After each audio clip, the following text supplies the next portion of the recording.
Good evening, everyone, and welcome to the NECC for our coverage of Collegiate Rainbow Six Siege. We're here in week number 7, the final week of our regular season, as we've got a really big tiebreaker for second place. My name, Llama77, joined by the handsome as ever, Sino. How you doing tonight? Are you ready for some Rainbow Six? I mean, it's a day where we get to watch some Siege, and it's not only a one mapper, so you and I get to see a good amount of Siege. And when you see all of those maps come into contact with each other, you get to see different dynamics, whether it's an attacker-sided map or a defensive-sided. Factor in the new changes of the season that's been out for 2 weeks now. You get to see teams forced to adapt to the addition of Solid Snake and all of the other balancing changes, so a lot of gameplay to come for the remainder of this series. There's going to be a lot of gameplay, and let's talk about our two teams that are going to be playing here tonight. Both enter actually 4-1. On the one side, we've got University of Alaska Anchorage, and on the other side, we've got UCSC Amber, the Slugs. We've got two great mascots, by the way, and even more, 10 great players here for our lobby.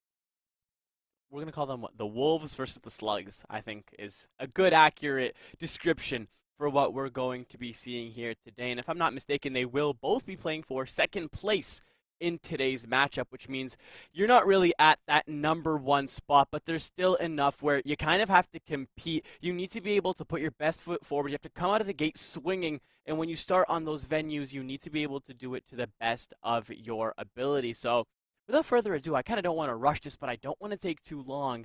What maps do you think we're going to, Lamar? Do you have any general predictions before we get into our vetoes? Unfortunately, I've already been spoiled because I looked at the maps in the back Man. end. So I know where we're going, but I think it's a fun map pool. We go to Cafe to start. We're going to go to bank number 2, and then Consulate will be our decider if necessary. I like to see some of those different bands coming off the table, including Border and Fortress and Chalet mixed up in there, but not do anything crazy, I would say, for this map pool overall. Yeah, Cafe is going to be a little bit challenging in terms of having to deal with all of that external pressure, especially, again, I'm going to say it again, with the addition of Solid Snake, roam clearing becomes 10 times easier, especially being able to pick up your former defenders and attackers' bodies. You can pick up a piece of utility off of them as well. He's such a good operator to utilize. These attackers have a lot to be able to put on the board and really take the rounds away by just playing off the windows and being able to play into a map like Bank as well. It's another map that's just consistent of so many windows. So I feel like it's going to be a very dynamic match. Anything can happen, and both of these teams are definitely going to be playing to the best of their ability to grab one for themselves. And it's a big one. I mean, top 4 go to playoffs, so neither team is going to be eliminated from playoffs, but getting that drop from the higher seed to the lower seed, getting yourself more versatility in your own map selection, and just getting that overall advantage of getting the mindset win of testing what is going to work. Again, both these two teams lost to Buena Vista, who is 5-0. Everybody's been losing to them, so this is the real tiebreaker right in the last week. It's the best way that you would want it. And obviously, playoffs leading up to the national event that's going to be happening after our playoffs as well. So every team trying to improve as much as they can. And this is a really good chance, like you said, to test out the new meta, to test out what you want to try for a possible playoff run. Especially on Cafe, depending on really who starts on what side. I feel like there's a lot that we can take into account here, whether it's teams that take their sweet old time to start working the building on the exterior, or if it's a team that just kind of flies into the building and hopes for the best. But seeing how UAA are going to be given that defensive side first, they need to be able to ban into the correct operators. Because we're 2 weeks into the season, this now means you can ban Snake. You can now ban that operator that so many defenders struggle with, and you can give your team that one up to get this job done.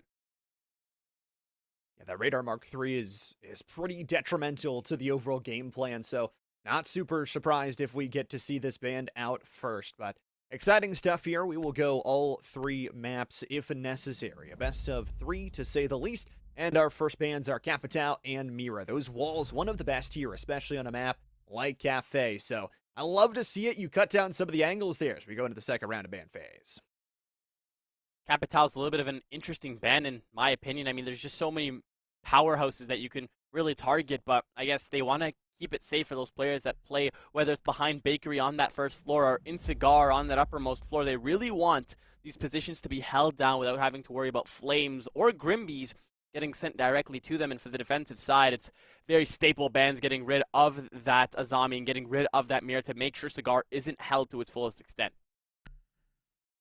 Looks like Denari going to be brought in here, one of the newer ones as well, along with that castle. So they've got some roaming potential with the Wamai overall. It'll be interesting to see how things go. We're going to hop on to it. UCSC will start on the attacking side, as UAA will start on their defensive side now. Overall for this map pick, this was the map pick of UCSC. So UAA selecting defense, no surprise there. But things will be swapped up when we get to map number 2, and we'll start on opposite sides.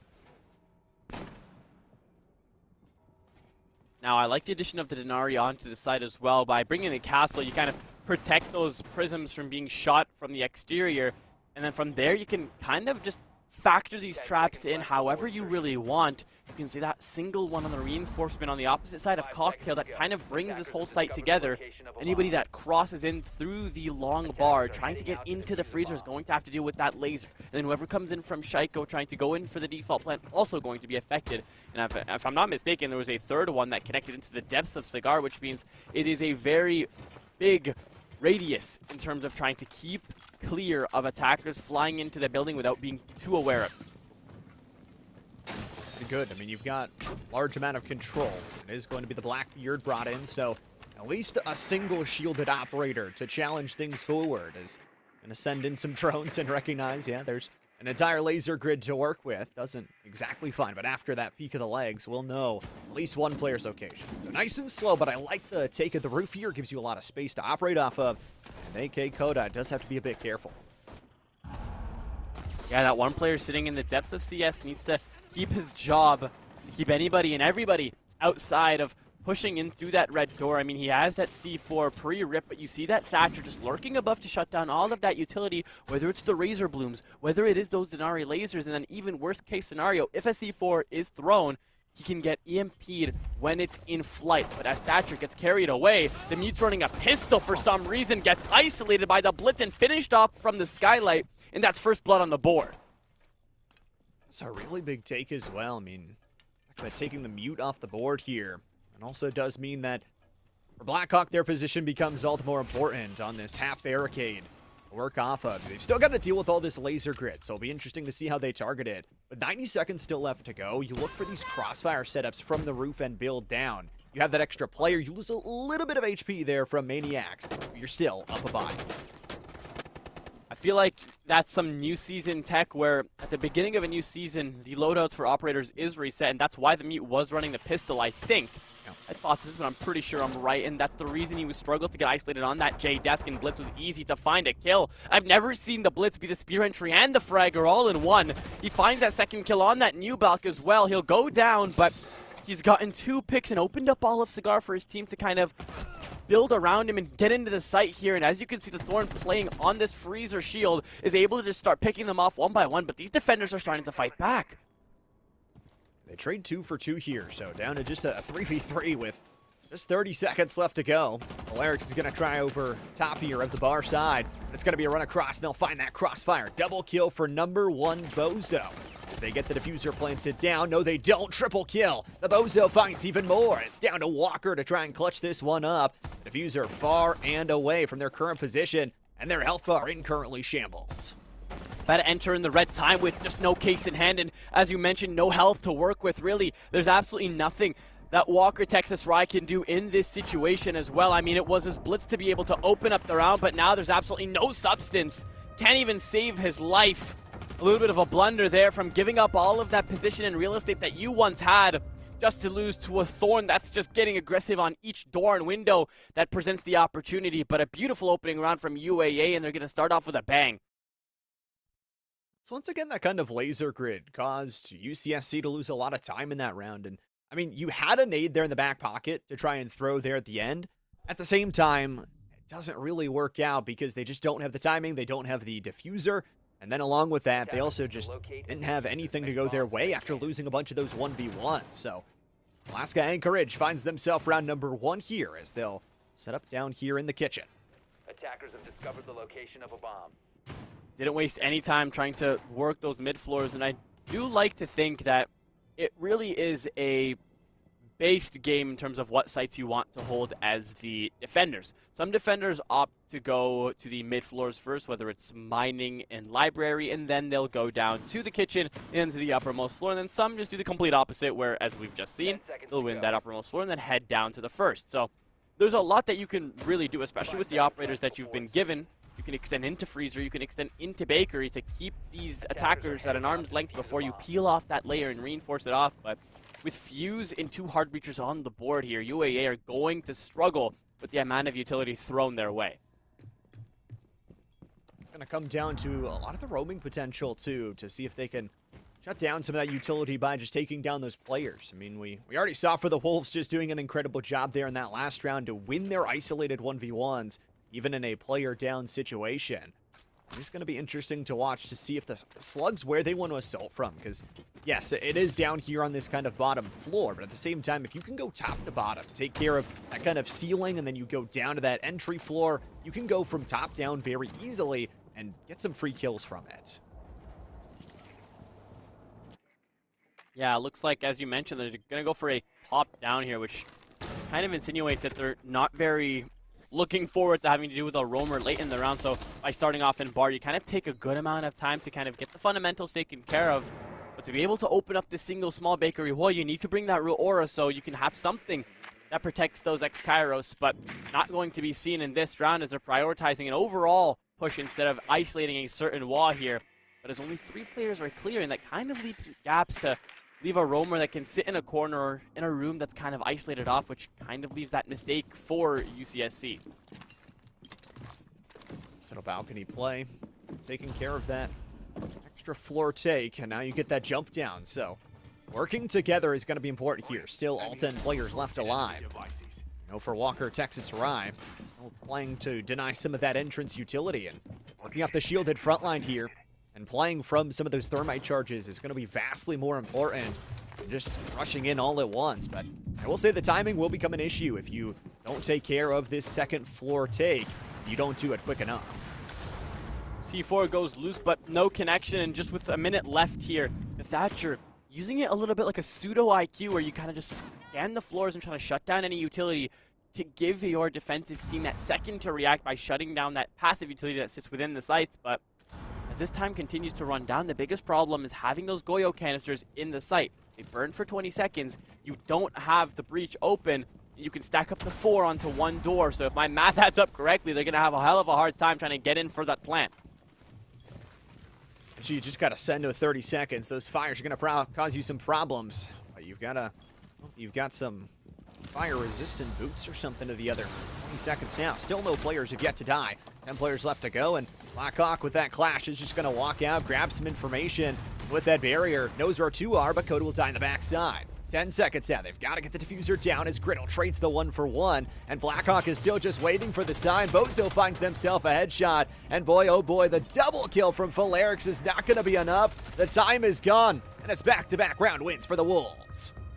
Yeah, you really saw that panic on the faces of the attackers when they saw there's still a clash to deal with after clearing all of those Vulcan canisters. You're trying to get that execute taken care of, but you didn't do enough of that background to make sure you've taken care of these operators, and you're going to pay that price. Clash and Goyo single-handedly win the round for UAA as they'll take that 2-0 lead. We both kind of mentioned it. Yeah, the top-down approach is effective, but you have to have an ounce of speed that has to be tapped into your recipe for a round. And it just wasn't quite there for the Slugs. They don't go fast enough. And even though there's 10 players alive at 30 seconds, that doesn't favor you with a clash still alive. We go here into round number 3, and like a little bit more of a switch up, they want to go with that Monty, so the full shield battle between the 2 of them. But these Valcams are going to cause them a lot of problems. The information economy is very much going to be on the Wolf side. I mean, you have one more round until you can ban that 3rd and final operator for both sides, and it's going to be a big choice for the Slugs, whether you take care of that clash or you kind of go for a little bit of a non-traditional ban and get rid of the Goyo that seemed to be a little bit of a problem for them. They're just going to have to make that choice because UAA are approaching a perfect cycle of defensive rounds, and UCSC have kind of lacked the response for the last 2 rounds. The other tough thing to note is, I mean, this is the Slugs map pick, so if this is your most comfortable map and map number 1 and you lose it, all of a sudden put yourself at risk of being swept. It's not what you want after going 4-1 in the season to falter right at the goal line. Would be at the bottom, to say the least, of your priority list. It looks like the Slugs want to go top down once again. They'll break through the skylight, and we'll see where things go from there. Especially with this uppermost site, the biggest asset is the fact that you, as I mentioned before, you have the cocktail windows, you have those cigar windows, and from there you can even play on the skylight and on the hatches as well. But right now, timing is the Slugs' biggest issues. You see them trying to go for an execute with 30 seconds left, which in itself isn't a bad thing, but you factor in you didn't do that legwork to get rid of that utility that builds up to the site.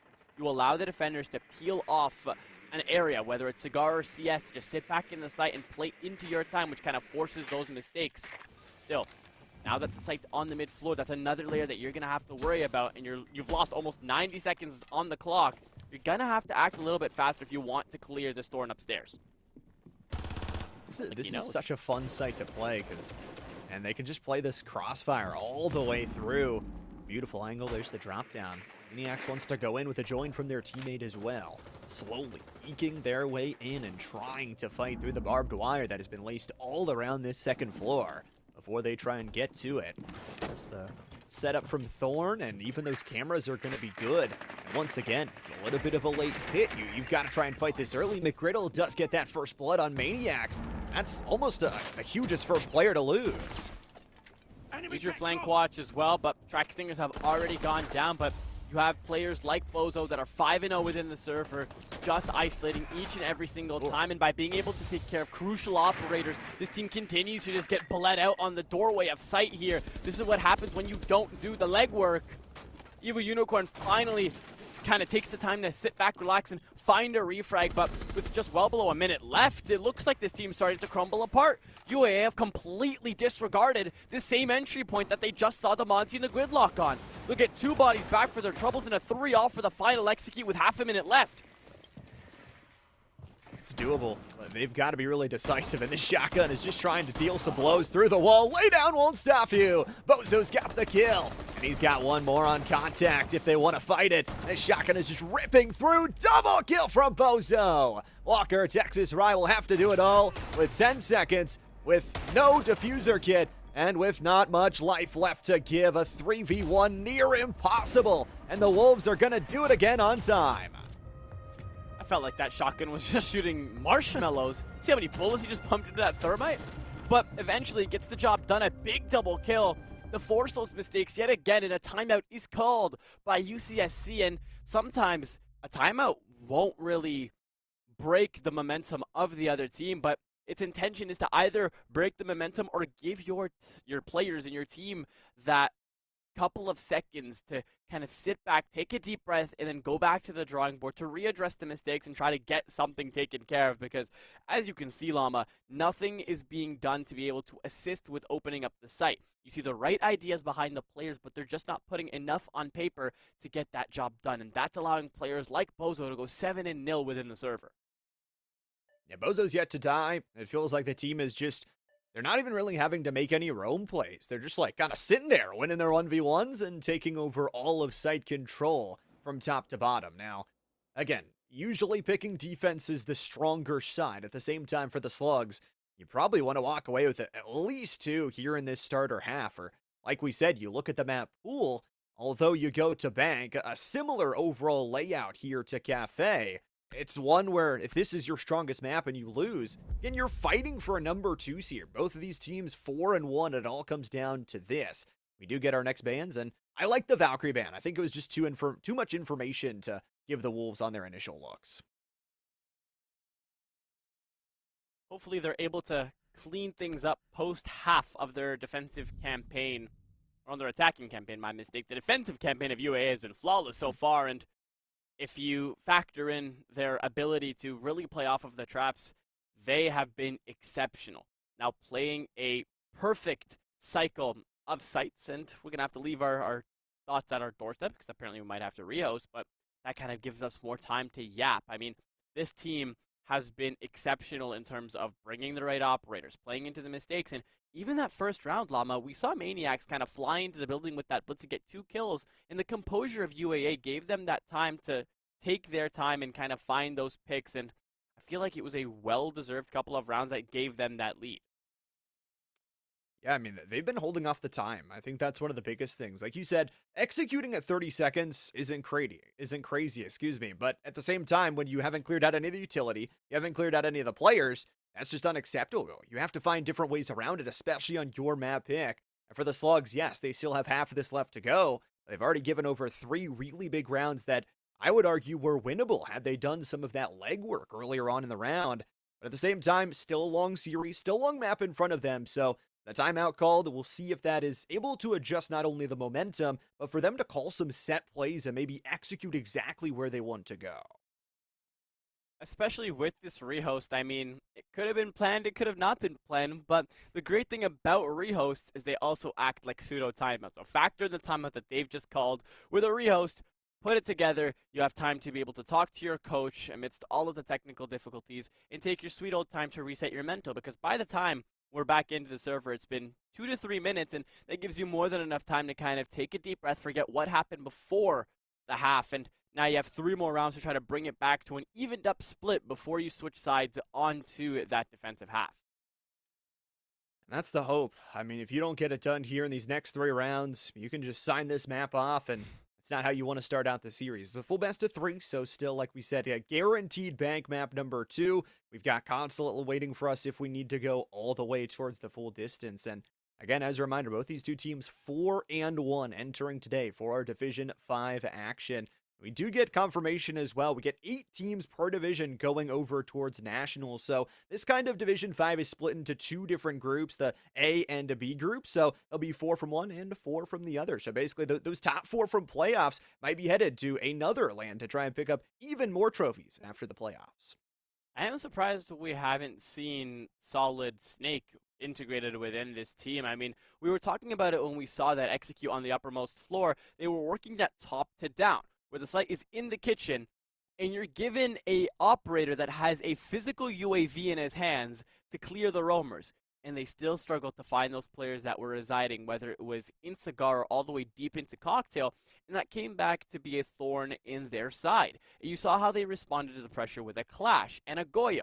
They kind of know what to do, but with all of that legwork done a little bit subpar earlier on into the round, you're going to struggle to get that final third onto paper and win their first round. But with this break, I'm very, very, very certain that they'll be able to at least pick up 1 round with this mental reset. That's the hope. You've got to have a Hopefully. good Fingers or crossed, bad fingers crossed. short-term memory, whatever you want to call it. It's a bad one. Either way, for us, we're gonna forget about those first 3 rounds and head to a break for ourselves. So don't go too far. We'll see you for more Rainbow Six action right after this.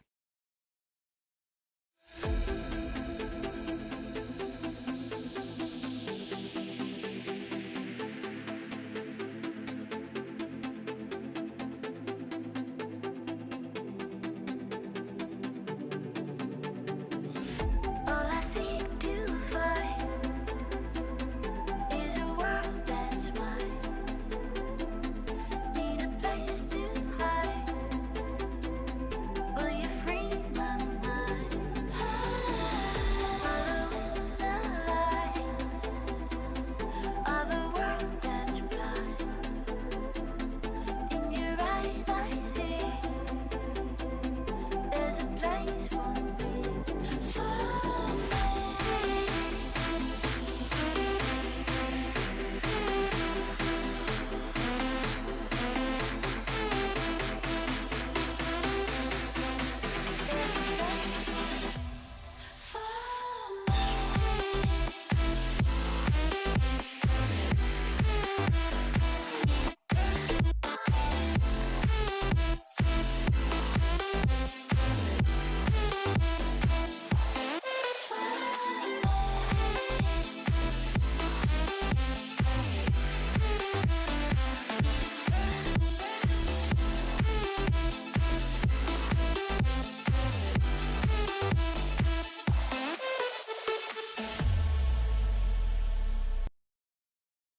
Welcome back, everybody. Short little break for us here, but back here at the NECC for our Rainbow Six action. 3-0 lead overall for the Wolves of UAA as they start out their opponent's map pick with a couple of successful rounds. So, anything special you've kind of seen or want to see coming forward in these next couple rounds? I feel like this is the time where we don't speak anything into existence because Caster's Curse is a very real thing, especially in Siege. I've seen it happen, but I feel like if you guys have missed what happened prior to the break, UAA are currently up 3-0 on UCSC, and they've managed to do it from just pure gun skill. After they kind of burn the timeout and stop relying on their utility because it's all been depleted, there's 20 seconds left on the clock, and the Slugs have nothing to work towards the site except being picked off by Flames and Clash's shield, and then from there they just get picked off one by one. So UAA have done a beautiful job of layering their sights, and they're now on track to go for a flawless defensive side if the Slugs still don't have a response. As many bombs as they can. That's the worry, right? If you don't get going here quickly after what was a little bit longer timeout, it's going to be worrying because that mental boon could still be there.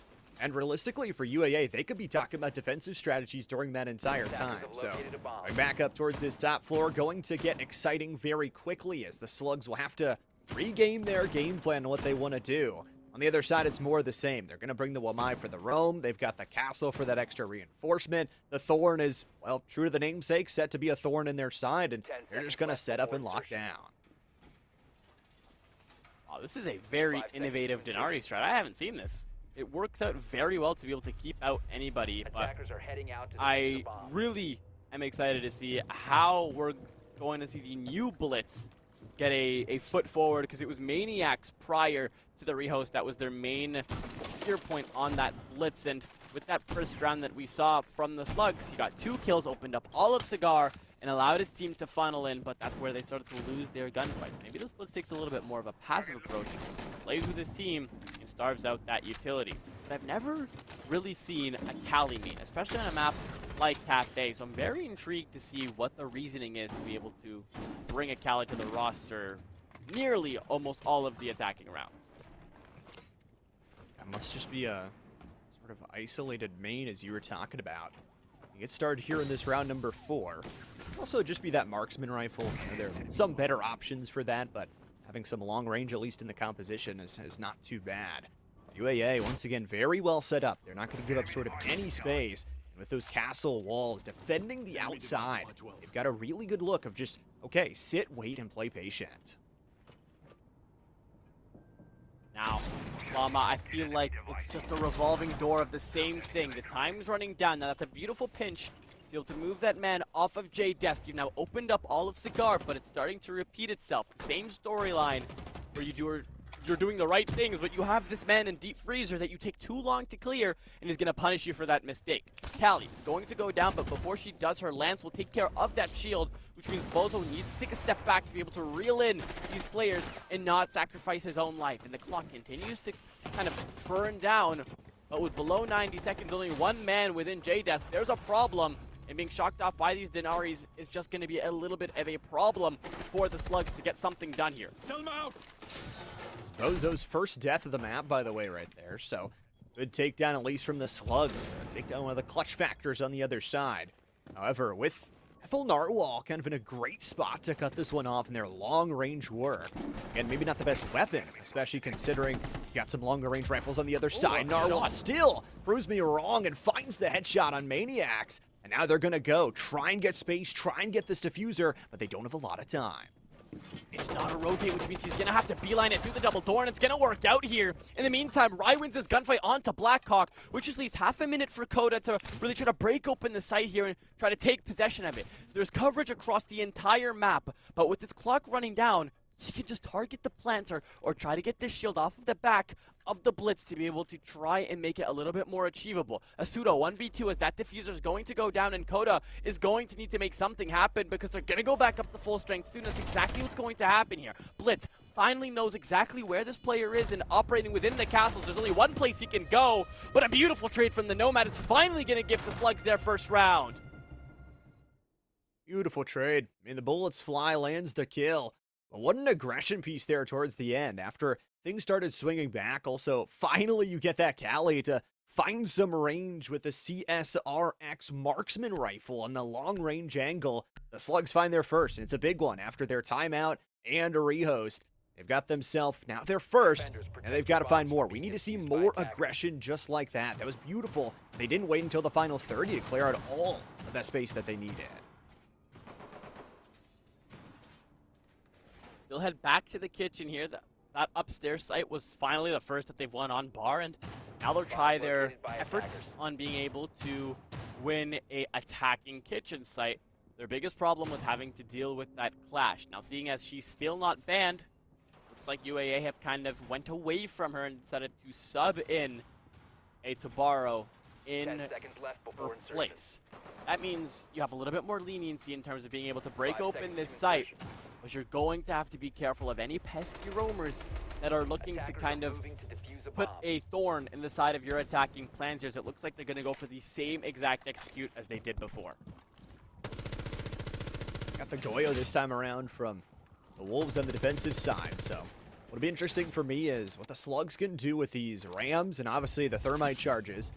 Break into the garage door and just on in. Evil Unicorn finding a kill in that last round was very beneficial. Actually, 4 players from the Slugs finding kills in that previous round win. That's what they're going to need too. It felt like it had been kind of Maniacs and maybe Felorix, the only really ones to find kills in those first 3. If they're splitting it across, if everybody is finding kills, that's really what you want for that momentum.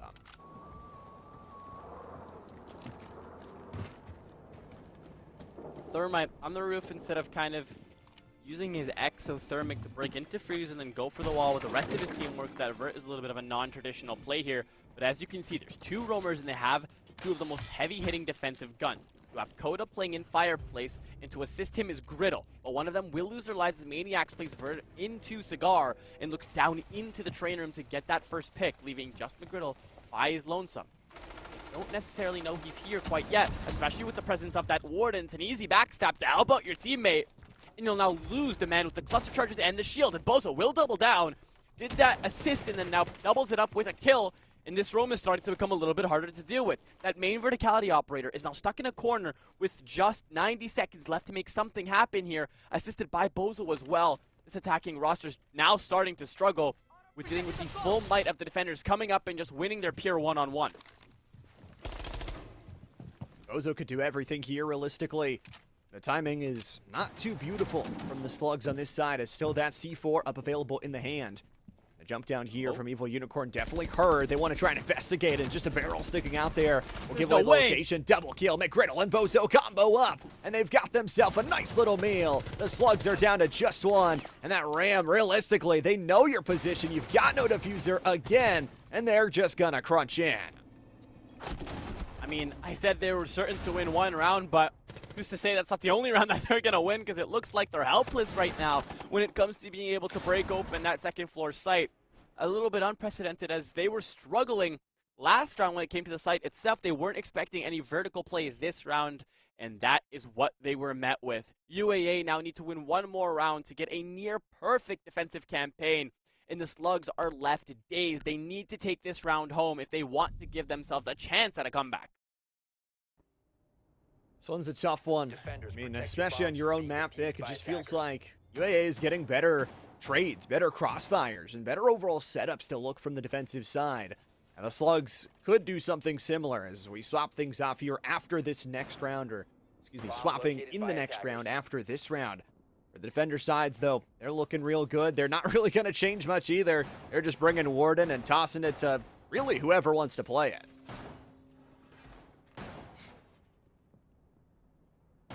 I don't even feel like it matters at this point. You just have Bozo going nuclear 10 within the seconds to server. insertion. I think that's 1 death between pre and post rehost. 5 seconds And left before if I'm not insertion. mistaken, he's at what, 8 or 9 kills at this point in the game? Attacker's Hasn't been objective able is to defuse to the be, bomb. to be picked off, regardless of how aggressive he is. He can walk up red stairs, gun down 2 players, and fall back without anybody touching the player itself. And it really looks like the Slugs need to be able to find this one person first. Not the utility, not the operator, the person itself, to be able to kind of give themselves that fighting chance at either making a comeback or at least breaking the momentum before going into the defensive half. 4-2 sounds much better than 5-1. 100%. Good spray there. Trying to get into piano. Now, 4-2 is not exactly what you'd want, but it's better than nothing, to say the least. Once again, this brand new Thatcher yoinking things up. Walker, Texas Rye. try and escort from this outside, kind of two members here. Think about going in through this window area. The Wolves on the other side, though, once again, unfazed. They don't really care about giving away these early looks, and they're going to try and play off this Flores.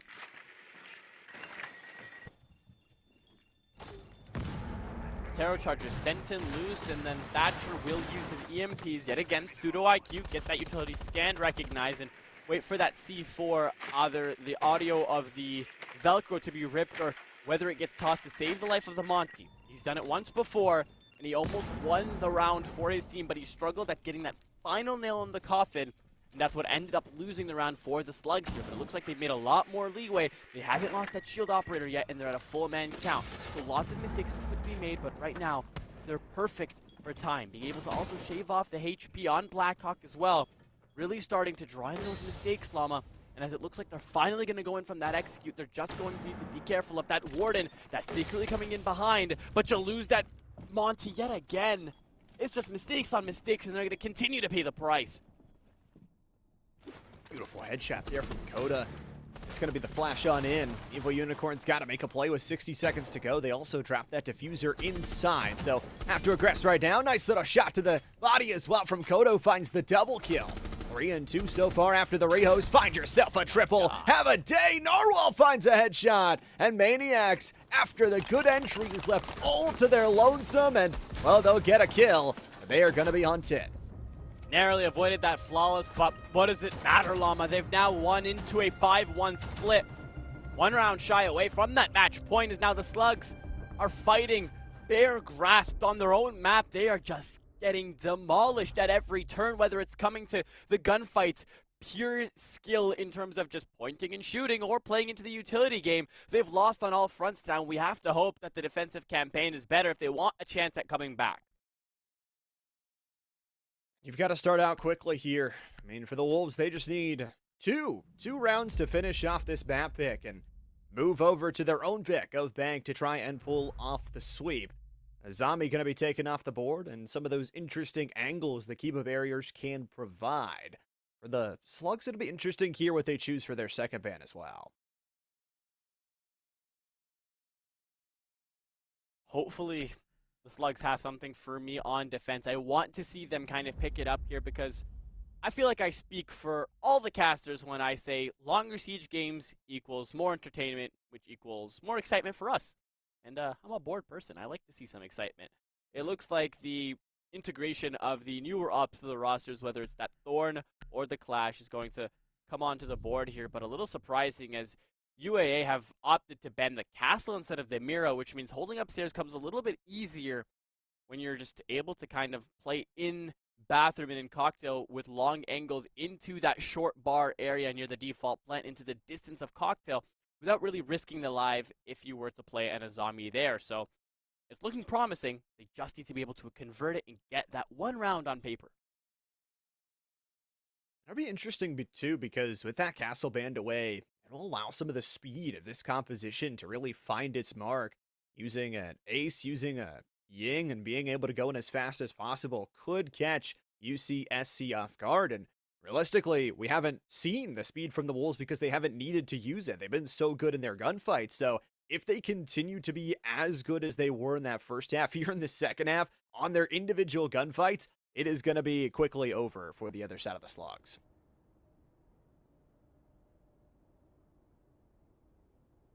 Looks like more tech difficulties are going to arise for UAA, but they're going to play it out, which means they're still at full strength. Hopefully they're able to keep all the players within the server for the remainder of the match, kind of sort it out in between maps here. And judging by the roster that they're going for here, it is with one intent, and it's to create chaos. The Roora can block off doors and pathways, and kind of plays into their favor that there's no Azami here because Cigar becomes 10 times easier. You just have to worry about clearing off the Miras. So given the drones can kind of locate where they are, they're able to just send in those shock drones, burn the Miras, and just send it for sight here. There's still lots to be done. Too much to say. It's just left up to these players within the server to convert and finally give themselves something worth fighting for to break the momentum of UAA before we get to that second map. Slugs on their last stand here on their own map pick. I mean, right outside the bar here to try and set some other things up. I think Philarix is going to be pretty important in this round, obviously, on this clash to not only gain some information, but also provide them with some kills. I mean, Maniacs and Walker Texas Rye, again, it's only been a couple rounds after that rehost, but they're the kill leaders on their team, and they've only got 2 apiece. So trying to get back to the positive, as you predicted, will just be some of those longer Mira angles, and Philarix is already trying to set up with that shield.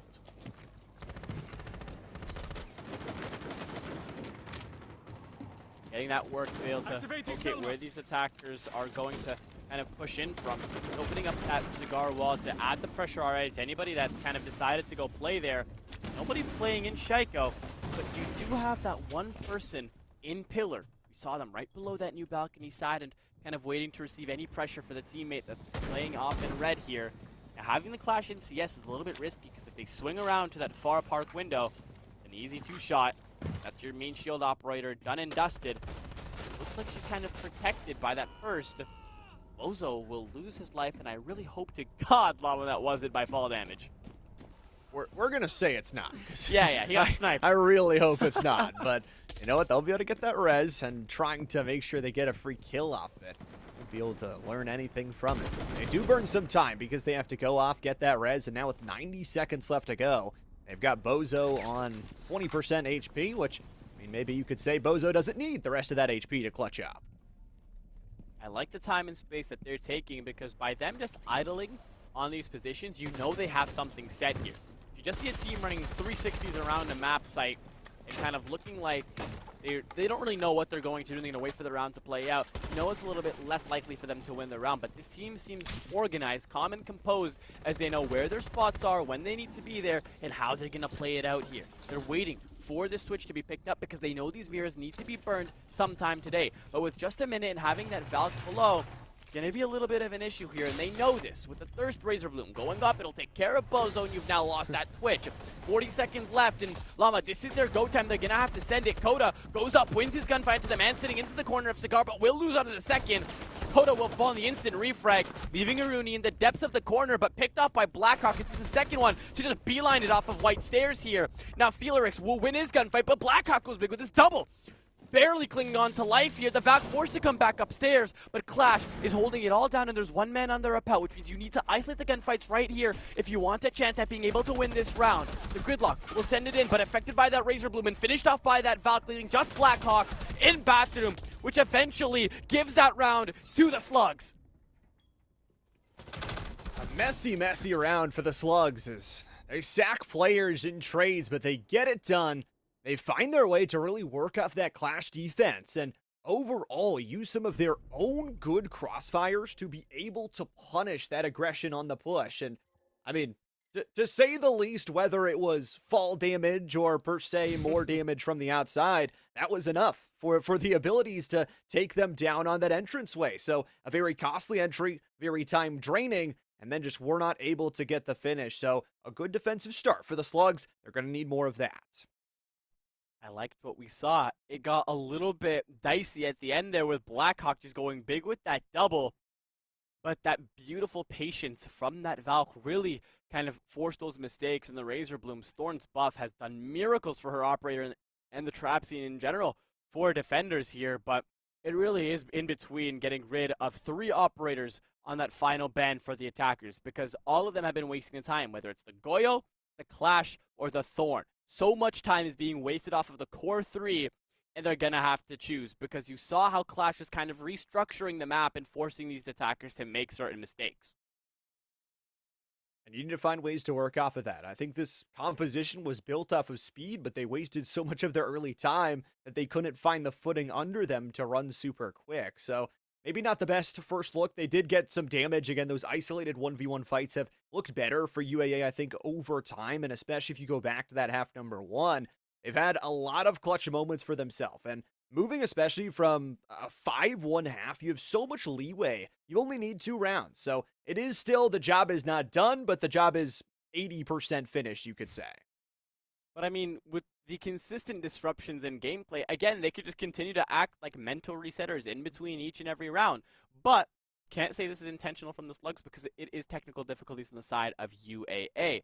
So if they are picked apart and maybe reverse swept, then it just goes to show how important momentum really is within the esports scene, because they were looking dominant in the first half of the game, and they even are one round shy away from that match point.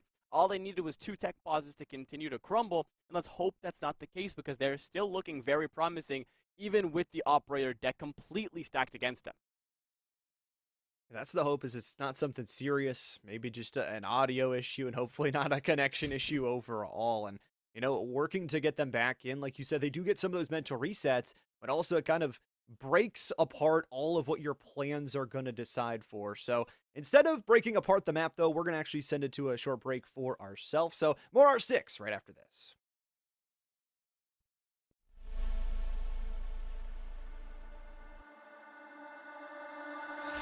All I seek to find is a world that's mine. Need a place to hide. Will you free my mind? Follow the light of a world that's mine. In your eyes I see there's a place for me. We are back, everybody, here for this NECC Division 5 matchup, UAA versus UCSC. We're back into a 5-2 after the rehost, and open, crossing some fingers, knocking on some wood here for no more technical difficulties. Fingers crossed, ladies and gentlemen, because when the casters talk about it, we usually curse it. But we're just going to keep our mouths shut for the remainder of the game, and hopefully it just plays itself out. Now, 5-2 here, and the Slugs finally fire back with a round of their own. Almost losing it there, Llama, but they had enough gas in the tank to get that job done, and let's hope it's the same for the remainder of the series. If I'm not mistaken, the site is going to be mining and reading, which leaves a lot to be done here, and you need to be able to really play on this vert properly. Otherwise, you lose that hatch, and then all hell will be broken loose with the amount of verticality onto that room that holds the 2 sites together. That's tough. If you can't get the control, it's going to be falling to the wayside very quickly. For UAA, I think this is exactly what they want. They've got a composition built off the Lion's Roar and the Monty on that entry side. And then they can work off of all these tools from the back line. So this is a very annoying comp, I would say, to play against, and especially with players, I mean, like Bozo, that are having a really good game for themselves. Only 2 deaths so far across the entirety of this series, and 10 kills to boot as well with it. So question is, can they find that here on the attacking side? Well, that one still has to be answered. Looking now to kind of get the job done, especially with losing that round. You kind of want to shut down any form of attempted comebacks here, and the way you do that is with straight brute aggression onto the Slugs and their defensive hold here. The biggest task, obviously, will be taking care of the players that reside in Cigar and on those shields, and maybe even with that C4 below. Even in the depths of Cocktail, you're going to have an issue here, but it looks like the legwork is going to be established by that Monty as the man who establishes real estate. And the second point man will be the Ash, but you'll lose that Ash, and now you're going to have to be a little bit more careful because you're starting to lose isolated operators. Now Monty needs to be able to do something here without getting isolated. A little bit of peekaboo here. But that C4 getting sent in below barely takes him out. And now with that verticality, you could try to take him out, but not before UAA strike back with 2 kills, taking care of the 2 operators that were upstairs. Now 2 big issues, leaving everybody else in sight. Player advantage coming here to the Wolves as they're going to clear off those white stairs and try and execute down below here. That shield is just gathering them so much information, and they're going to send out one of their drones as well. So Alarex knows there's a player here, going to try and snipe out the foot. Does land a bullet there, so Blackhawk now working off of less than half HP with 60 seconds left to go. Still a lot of control here on this inner site, though. And for the Slugs, they've just got to play this one together. They cannot take uneven trades here. Smoke has managed to walk up red by himself, and no intel seems to be on him, but this might be a little bit late in terms of a flank here because they're just fully beelining it into the site, and they're going to find 2 successful kills. He'll give up his position as Sin will take care of McGriddle, and now that leaves a 1v2 situation when that plant looks to go down here. But it's still full strength for the attackers as they haven't gone yet, opted to put that case down. Smoke is looking for a longer flank here. With 20 seconds left, a full rotate. I don't know if that works out in your favor here because he's planting in Fireplace, whether you like it or not. The man has fallen down the hatch, which means it is a res for the post-plant situation. Give yourself that chance to get one man back into the game and try to help you winning your gunfights, and you'll do that. Get rid of Blackhawk, now downing the most important operator of the post plant. No Candelas or frags remain between the two remaining operators, but do they know he's down? In a post plant situation, you just need to get that timer below 7 seconds to confirm that win by yourself. And it looks like they're just going to camp out until they make that certain mistake. One man sits in train and waits for the person to walk right past him and will continue to fry off. Sin and will get that second onto Deep White. I mean, Coda just using the long angles. That gun not built, I feel like, for that sort of double kill, but still finds a way to get it done, and just a very patient round from the Wolves. They have this Monty push. They gather so much information from just walking straight down White. They find the kills early on, but more importantly than that, I mean, it's a lot of blown utility to try and take care of that Monty, and it just feels like it never dies. Sure, it dies towards the end, but then at that scenario, even though you get the res, you're in a 3v2, you have no control over the site, and you're kind of just walking in blind, hoping that you can work off your gun skill. And, well, University of Alaska Anchorage have proven that their gun skill has been superior here today. They are one round away from taking this first map.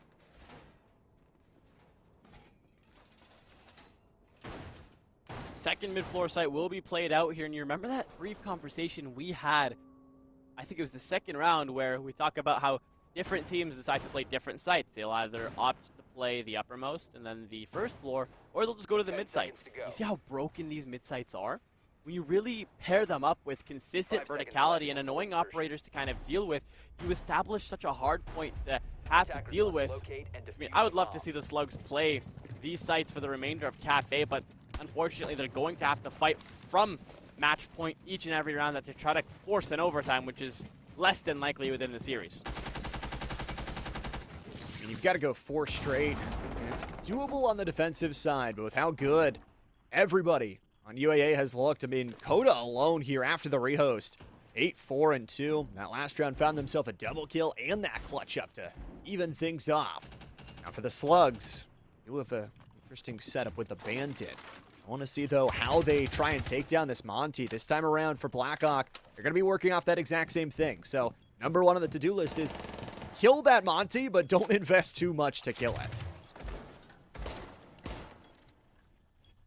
Minute burned off the clock, and really no initial signs of pressure being put onto the map. Not quite yet, as we know UA are a team that kind of like to take a step back and then establish their positioning a little bit later into the round. They kind of hit you with that burst of energy that forces the mistakes that you never saw coming. They did it briefly on clearing off Cock, and it looks like they're going to try to replicate what they did previously, especially in the presence of heavy verticality both from above and below, as Malusi's going to try to help from within the room that's closest to site here. There's still many mistakes that are left to be made here. Hopefully they stay alive past that 90-second mark, but it's Narwhal to open it up to take care of Maniacs, but that's an easy refrag, as I really don't know what the Monty was doing, but it doesn't matter because Coda takes his life soon after. An easy refrag that opens up that floor, and another man looking for that lurk, but the Ash is waiting for that flank. Watching from above, too, here. Nice little damage. Number 1, Bozo, will be dropped to the top of red stairs, and trying to get the double, won't find it. That was a resable player, but they do get at least the finish off. So, good news and bad news. I mean, the bad news, you're in a 3v2. The good news, you finished off Bozo, who was very phenomenal through that first half. But the bad news continues. You've got 60 seconds to go here. One-man disadvantage for the Slugs here, more than achievable, especially when you have the Yokais and C4 in play between the two. But they know where the Echo is, and it was just time before he was taken off the board. Too much pressure to have to deal with, and it looks like they know where the man is, but they didn't account for the amount of distance here. You'll get 1 for your troubles, but not enough to keep your team in it. An easy map here on the Slugs pick. They'll just get dismantled by UAA, and we need to go to bank to see if we're going to need that third map or if it's going to end swift in a 2-0.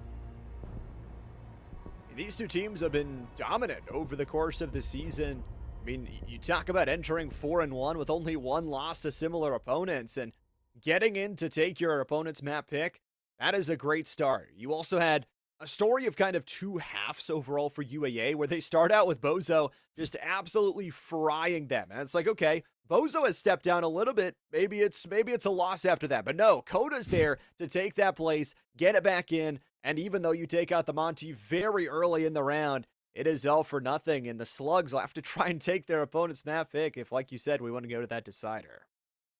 I am very refreshed when I see a team that has multiple outputs in terms of fraggers. One player slows down, the other one just takes off where he started and just absolutely runs with the lead. Beautiful resiliency from that team. The way they molded around that Monty, the way they played patiently and they all could win their gunfights was very nice to see. For the Slugs, I'm not necessarily going to say they had bad gameplay because the site setups that they had were exceptional.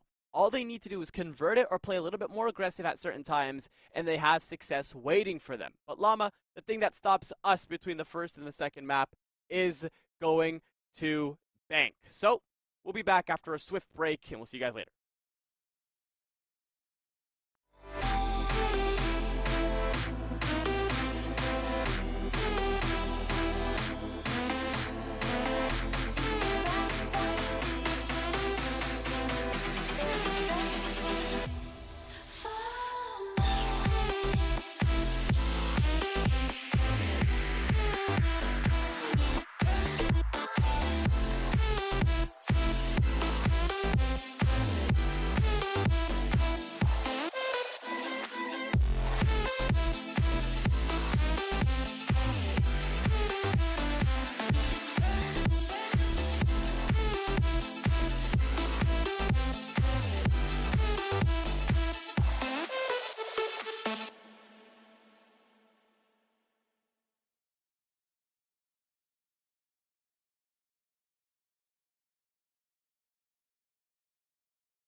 Welcome back, everybody. Still here for the NECC Spring, week number 7, as we're deep in the depths of our Rainbow Six series. It's still Alma77 Encino up here on the desk. After the Slugs failed to convert on their own map pick, we're headed to Bank for map number 2. Yeah, a little bit surprising that went 2-7. We didn't even scratch double digits for rounds, and I really hope Bank is a different outcome. But seeing as we're heading into UAA's territory, this could be disastrous, or it could be those types of series where each team kind of crosses over and wins each other's maps, and we're going to need all 3. But it is a very unlikely circumstance, especially with the gameplay that we were seeing, because you have one team that is completely pummeling on both sides, and they're even relying on their gun skill at moments, and that's starting to work. And another team that has the right ideas, are doing the setups, but that gun skill at the end of the day is just not converting and really coming back to bite them in the behind. And hopefully the second map could be the comeback season. I hope. I really do hope. I would love a third. I think going to a third map would be more fun, would be more exciting all throughout the day. However, that being said, for UAA, it's important to note that both these teams are 4-1. They've only lost one map, or one series, so to say, against Buena Vista, but the Wolves have dropped nothing else. They have not dropped a single other map through the season. They are 8-2 on their round differential. They are very, very good, and now as we head into map number 2, we'll see if they can be even better to pull off the sweep. I mean, you just have to when they ask. Shout out to all of the supporting mothers on both sides for these teams. They ask so politely for the caster, so we're going to give them what they want. Shout out to all the mothers over at UAA and all the mothers over at UCSC. Hopefully you guys are watching and proud of your fantastic esports individuals within the server. They're still going.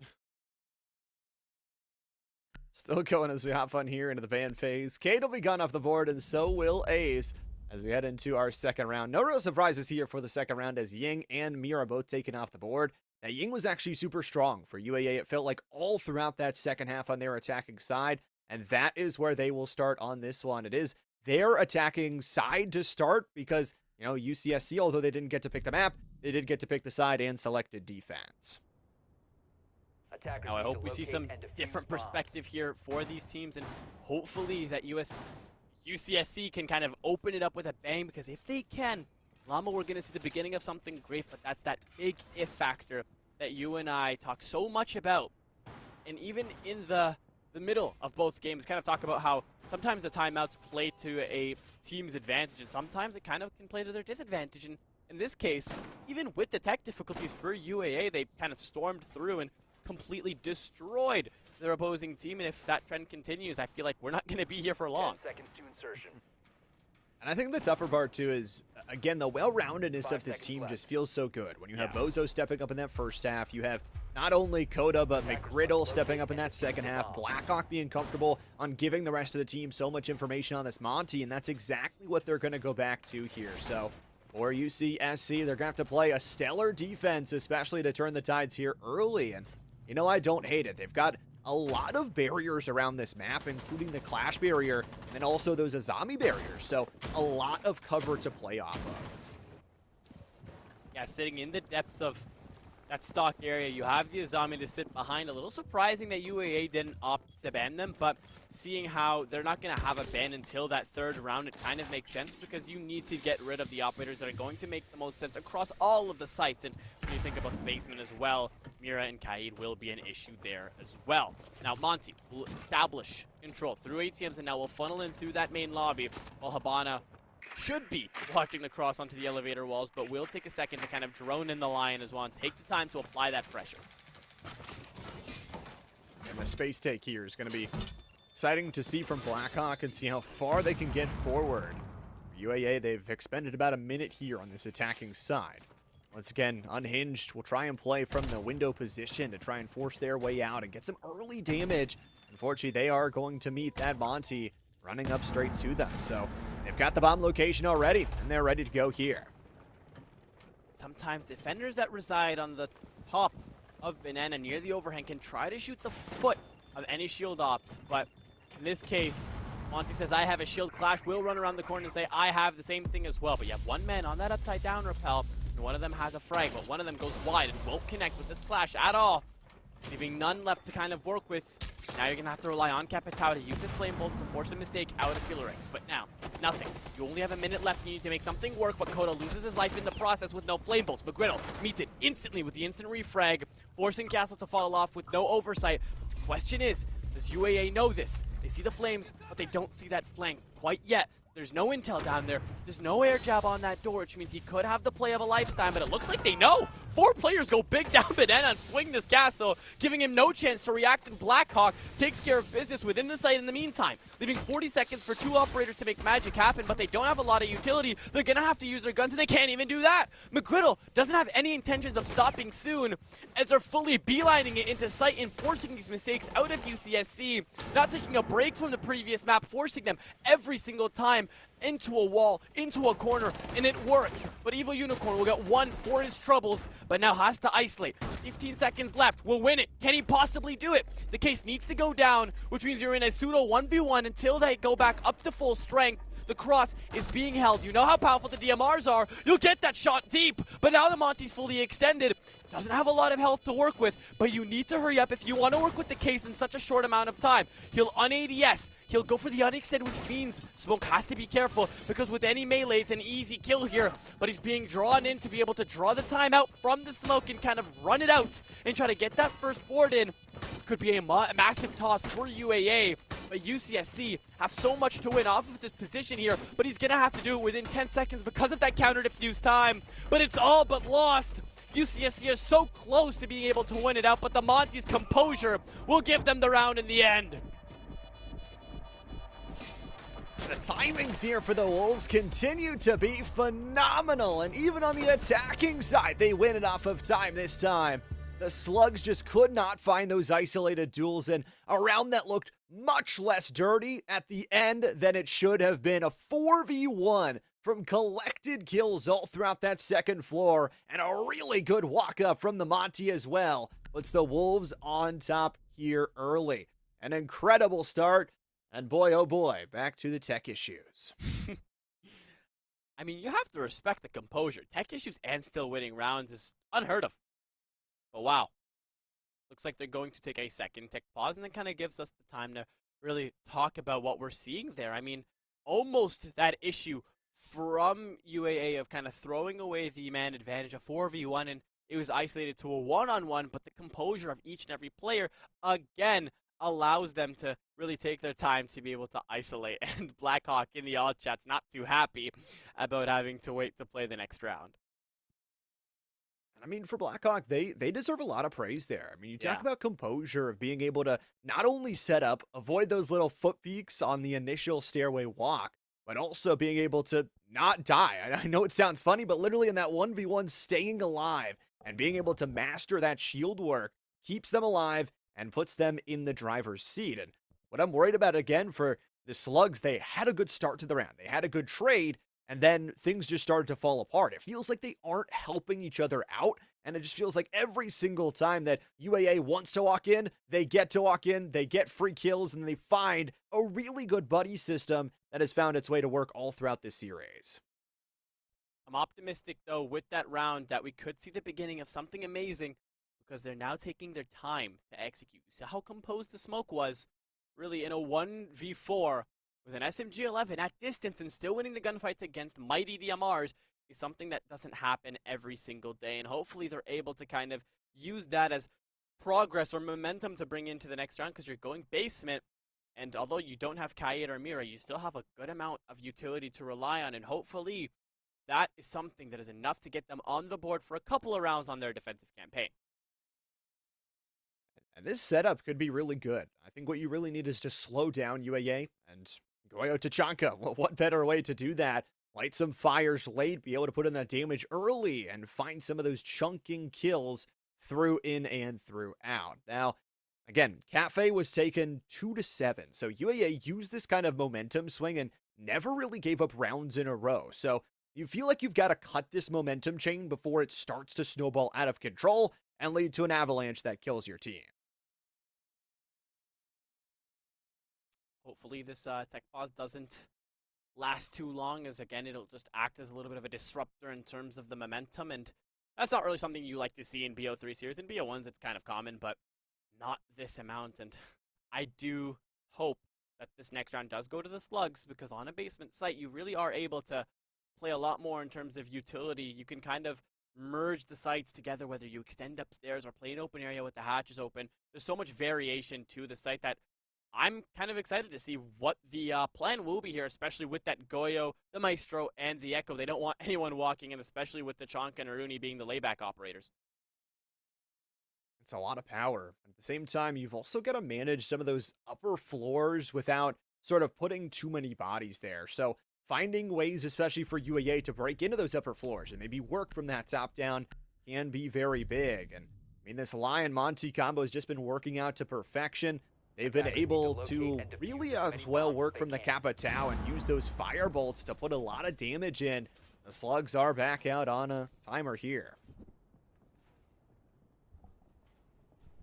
As mentioned before, they will head downstairs, which means they have a lot more utility to rely on, especially with that Tachanka on the board. You're able to sit back, relax, while he fires Shmikas downtown into that site, backed up with the Vulcans as well. There's so much you can do, and by them throwing those Syria gates on as the extra layer of protection, you're able to even draw more time away because the attackers need to burn utility.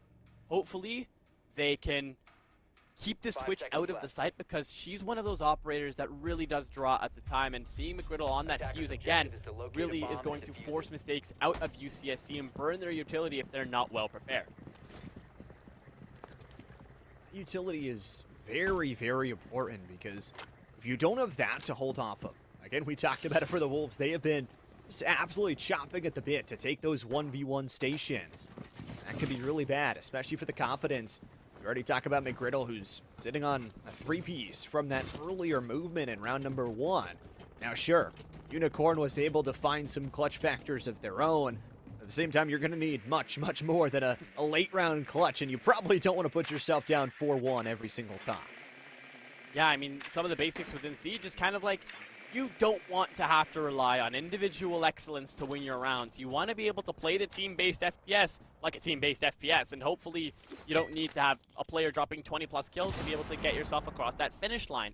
While it is a great, valiant effort, you really need to be able to take your sweet time to not allow those mistakes to happen. And I hope this round is that wake-up call that allows more unity in reliability on your utility rather than just one player to kill the whole team. Working that togetherness, that's been a problem too for the slugs. Making sure, got the buddy system. I know it sounds simple, but in relation here, nice little drop down through the offices. They will send, once again, their early look on the shielded to try and grab some information without the cost of the lives. So, McGriddle's going to go hunting. A little bit of early damage there from Ethel Narwhal. So, losing about 25% of the health, but is just going to use one of those hard breach charges to hit down on the trapdoor. Narwhal losing the HP off of only what I can assume to be the Surya gate. There's no Denari. We did hear those lasers be broken, but as we're talking about the preparedness of having to counter that Twitch with those shock drones, she'll burn through 3 Vulcans in a matter of seconds, which means no post utility to deal with except for the Shmikas, which burn significantly less than those Goyo utilities. And with these clusters flying in as well, you can say goodbye to the evil eyes that lie deep in the site. This attacking team is doing a very good job at kind of forcing the mistakes out of UCSC by making them swing, because when you have less utility to rely on, you're tended more to stick your face into places that shouldn't be stuck into, and that starts to lead into the mistakes. But the Shmikas are going to be sent in deep to try to get the job done. Llama, look at server. There are 4 players looking to send it. Only 1 on the Overwatch, which means he's completely susceptible to flanked. But it looks like they're going to send it in even with the Tachanka up. How are they allowing this to happen? McGriddle will whip out the PMM and force the mistakes even if he's sending fire close. The plant's down and you have a 10-man post-plant count. So much left to do, and these defenders are all confined to within the site. Nothing to do within the B chassis. Coda opens it up, but it's easily met with a refrag. And Fellerix will go down, which again just continues to run out the clock. Easy crosswalks because they don't know there's a man on the hatch. A triple kill for Coda. Looks for the quad. Will find it. Has one more man swinging around. Won't get kindled off, but now continues to draw in more time. And that's the 2nd round in a row where we see UCSC just getting burned out for time in a post-plant situation. Walker's just got nothing left. Maybe some kills, find a double. I mean, it's meaningless cosmetic at the very least at this point. It's back-to-back timing rounds on the attacking side that they win it out by. And it is incredible. Their confidence, their patience, and just their ability to walk into server room and not care about the rest. Either way, the Slugs are down 2-zip in their map pick on the start. They lost 7-2. They don't want to repeat that getting out of control, and they definitely do not want to give even more momentum to a Wolves team that is clearly heating up at the right time in the season.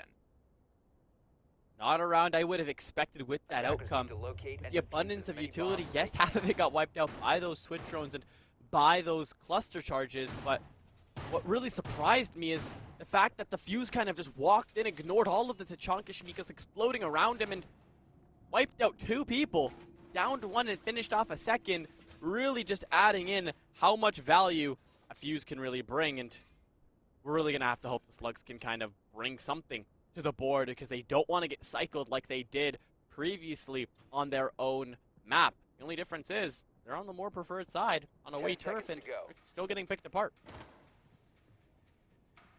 I think the tough part too is they're kind of playing these bunker down compositions where they don't have a ton of roam material. They're not really, I don't know if it's the confidence issue of sending players out to try and take those fights, and clearly it's something that's been working throughout the entire season. It's not like we're in week number 1 and they're brand new players playing together. I mean, this is week number 7. This is something they've practiced, so maybe just getting a little bit towards that roam potential and taking down some players early.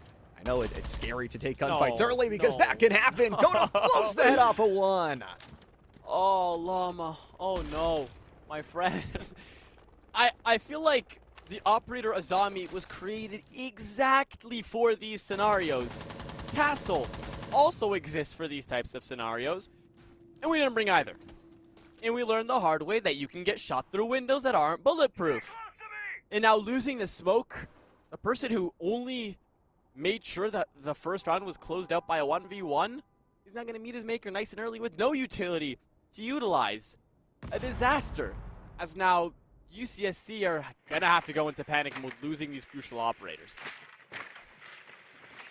They've still got to deal with the Monty. Like, I don't know what they're going to do for this Monty. Blackhawk is just going to walk in, and feels like McGriddle can assault from wherever and whenever they want. Skylight choice, it's a shield v shield as the clash is going to come swinging from Philarix. Philarix in the 2 rounds hasn't found himself a kill quite yet, and there's Maniac, so it's going to be a location, the bomb site, that they've known. Blackhawk is going to work off this extra drone and play the information game as they take down Walker Texas Rye. That's a double kill for Coda. See, even when they're finding the kills, they don't overheat. They go downstairs and wait for any potential flanks, even if there aren't any. And checking off these boxes is what makes a team good and what makes a team great. One man upside down repelled all the way in the depth of the main lobby, while the rest of the team works out marble. 2 will drop down the skylight, 1 will stay on Banana.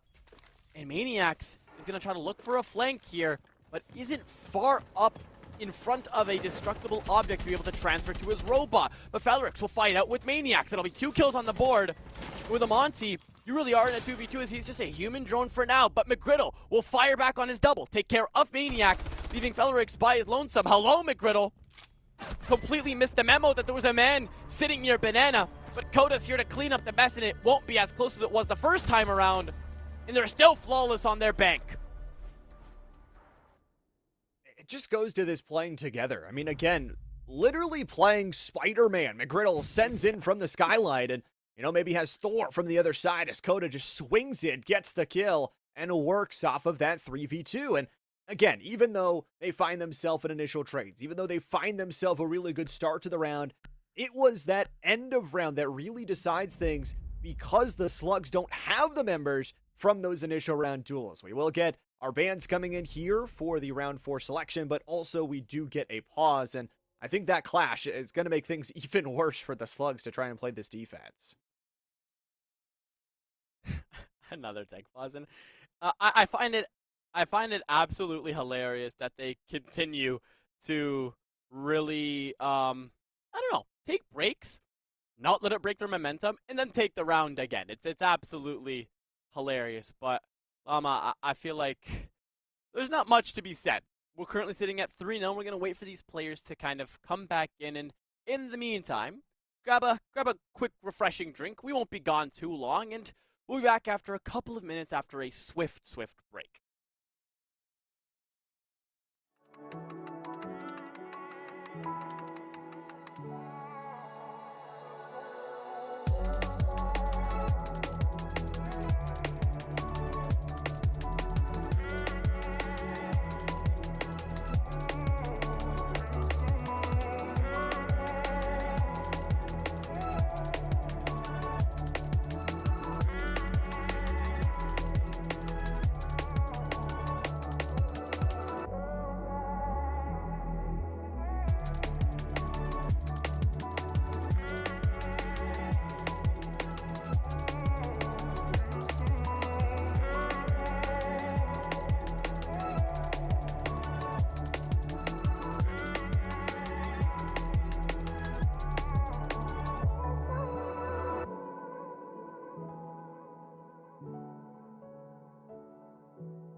Welcome back, everybody. Still here at the NECC for our Spring Division 5 action. In the final week of our regular season, UAA has been dominant, to say the least. Their overall round score has been 10-2, and they don't see any signs of slowing down in the near future.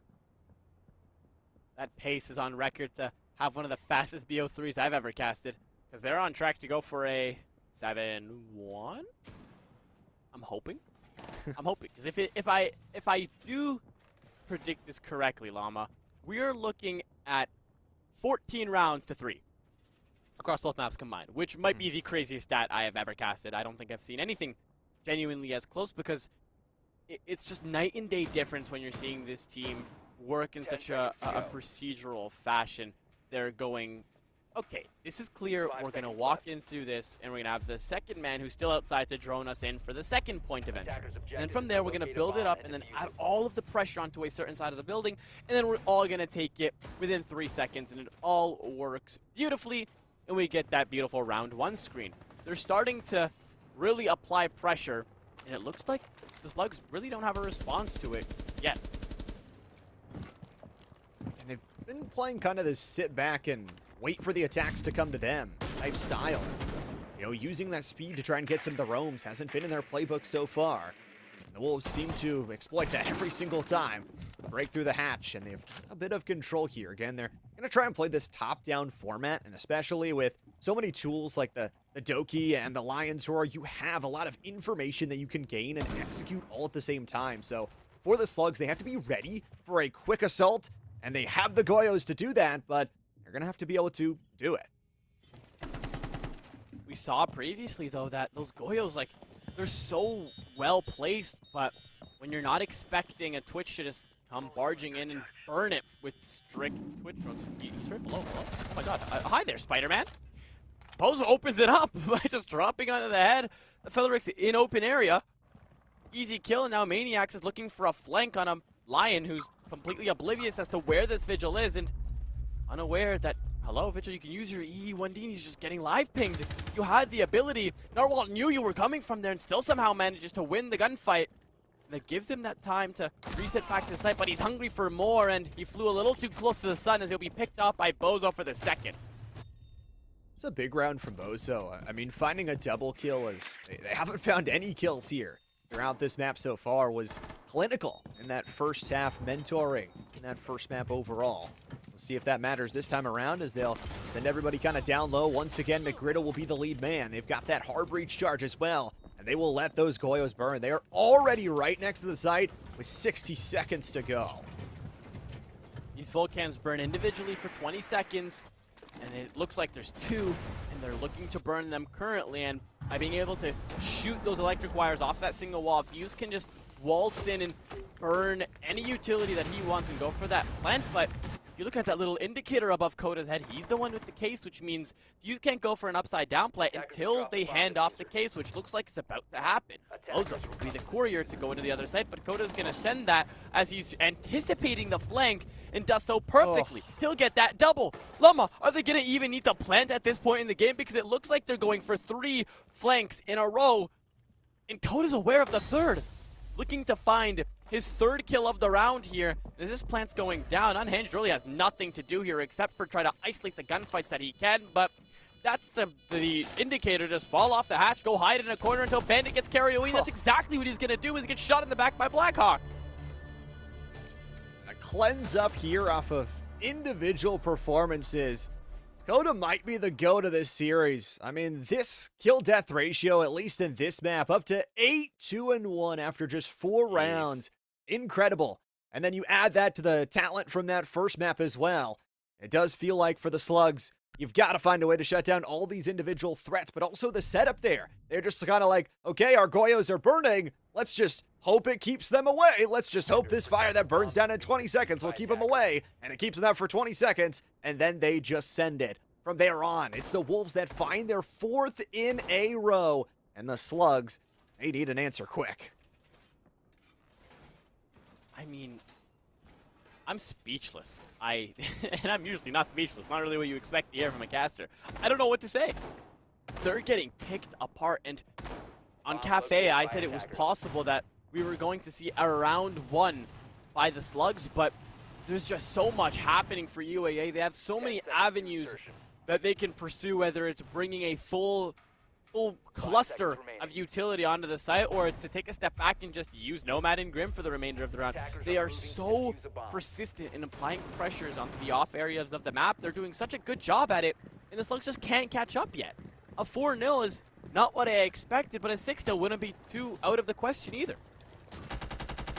Especially if you can get it in this round right here. You've got these kind of zombie barriers that can spice things up all throughout this round number 5.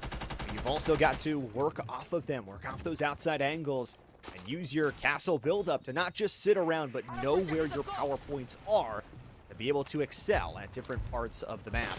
UAA, they're just going to break through these windows again. No cheeky kill coming this time from McGriddle. They're still on 6 kills, but an incredible drone in will get inside. First of the 5 rounds defending, where we've seen it be in the middle of both floors, which means they have more space to work with. They can lose more real estate, yes, but you can now work with the uppermost floor, and then you can chuck C4s from the hatch below, and if you want to extend horizontally, you can go towards archives. But with that being said, time ticks down, and when you lose certain parts of the map, you have issues that arise that are going to only be taken care of if you can win your ones here, and by UAA crossing off all of the flanks, it's going to be a little bit harder for UCSC to get more aggressive. Control bending there too, which is maybe be important here in this post-plant scenario. Just spraying through with that infinite mag, it seems like it sometimes. For Koda, again, still that 8-2-1 overall kill death, trying to improve on that as they send in those Twitch drones to clear out any possible utility that is left to go. A little bit low on Simon, realizing there is a jammer right around the corner, so just trying to work off what they can. We'll just use it for information, not necessarily for damage at the start. They've got full sight view just from one piece of utility. Yeah, I feel like the Flores and the Fuse have been the most prolific operators between all the rounds that we've seen so far. We have the absence of the Fuse, but still the Flores is doing more than enough to set him up and his team up for success. And with the addition of Ying's LMG on to Coda, you have 81 bullets, as you were mentioning, to work with, and that means you can just let that gun fly and not have to worry about ammo and saving it up. But as they have 10 men left on the board to go for the execute here, it's all a matter of timing and who's going to get what. There's still C4s more than active, and if they still have full power, they have 2 of them, and they're both in primed positions to deny this plant. And the first man who looks to be touching the ground is going to be Blackhawk, but it's all dependent on who can walk in through kitchen first, because Texas Rise is waiting for the drop. The plant will go through, but Narwhal fully beelines it to try to get rid of him. No one's watching that. Blackhawk wins his gunfight onto the bandit, and the players are deep fighting in from Archive, but does Bozo know there's a man on the other side of the divider? He's planting all by his lonesome, and can the Slugs finally get that round that they've been waiting so long for? Uninch delivers the final blow, and the Slugs finally get one. They just had this crossfire set up from Office, and even though you drop down and get the first, it just seems so impossible. Kind of the potion of slowness drank from UAA this time around that the Slugs have been drinking for an entire series. So they do get their one on the Slug side. They're going to need to find possibly the second if they want to transfer sides and really find a way to start this reverse sweep. On the same side, it's the first we're actually going to be seeing of that Solid Snake, and that is a dangerous combo. You've got the Lion Roar, you've got the Twitch for extra information, and you've got the Thermite in case things go wrong. Correct me if I'm mistaken, but I think across 15 rounds, this is the first Solid Snake pick we've seen. Yep. Between both maps, this is the first Snake we've seen, and we've been talking about how essential an operator like this is for maps like the size of Cafe and now Bank, where you can just pull out a mini pocket map and you can clear anybody within seconds. It makes players like Dokkaebi obsolete. While good to have her on the roster, she's not necessarily needed like she would be if you didn't have a Snake on your roster. So finally, we have an operator that is willing to utilize Snake.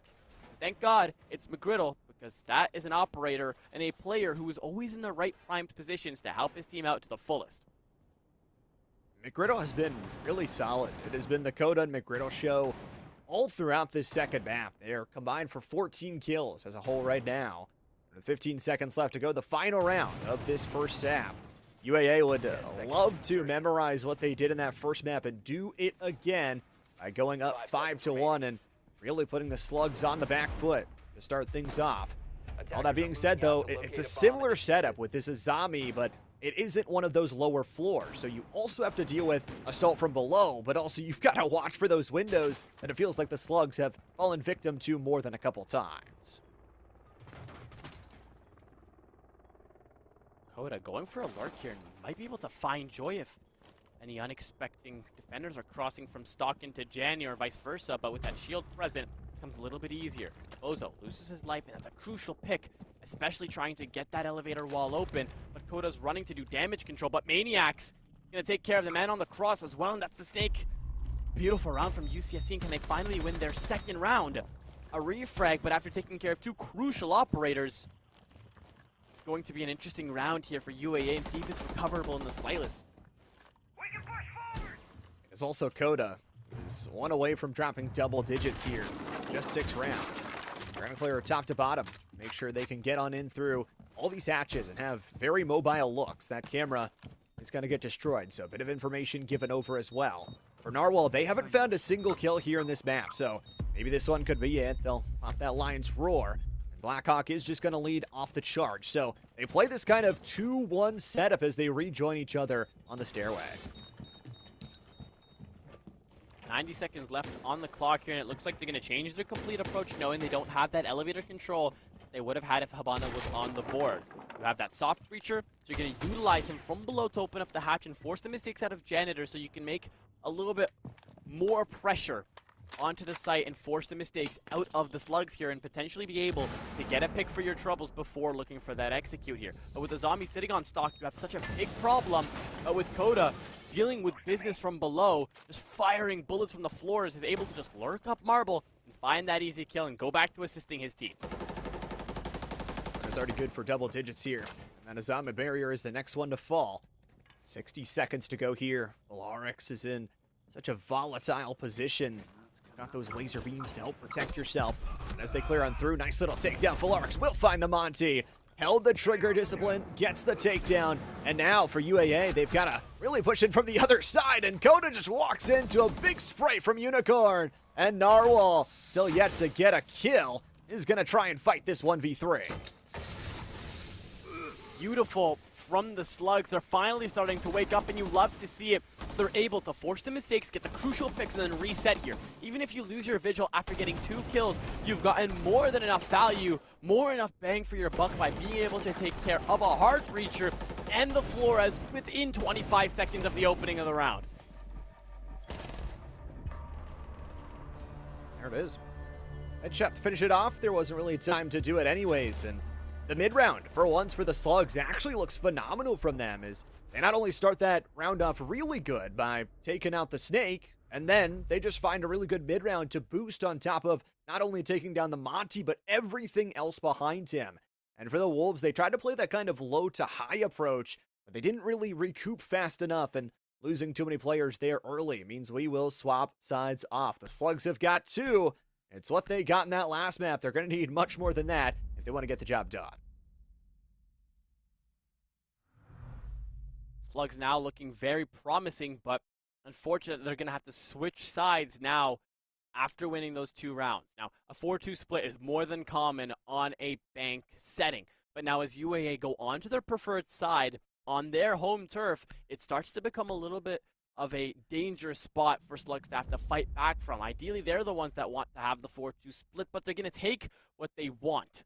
They're now given the opportunity to try to close this gap while they still have it. Otherwise, UAA are going to run away with the lead like they did on Cafe. Well, the other thing, too, is, I mean, banning away the Mir and Azami, it makes sense, but also for UAA, they haven't been stopped by just, like, setting up non-defensive positions, being able to roam out, and be able to get things done. So I like Coda, who already, by the way, we said on double digits, finding themselves on a bit more damage-heavy operator there. You've got the castle for some of those defensive looks to shut down the windows. You've got Goyo to shut down the site. So once again, for the Slugs, it's going to come down to where their executes go and if they can actually play from a speedy position that we haven't seen them do all day yet.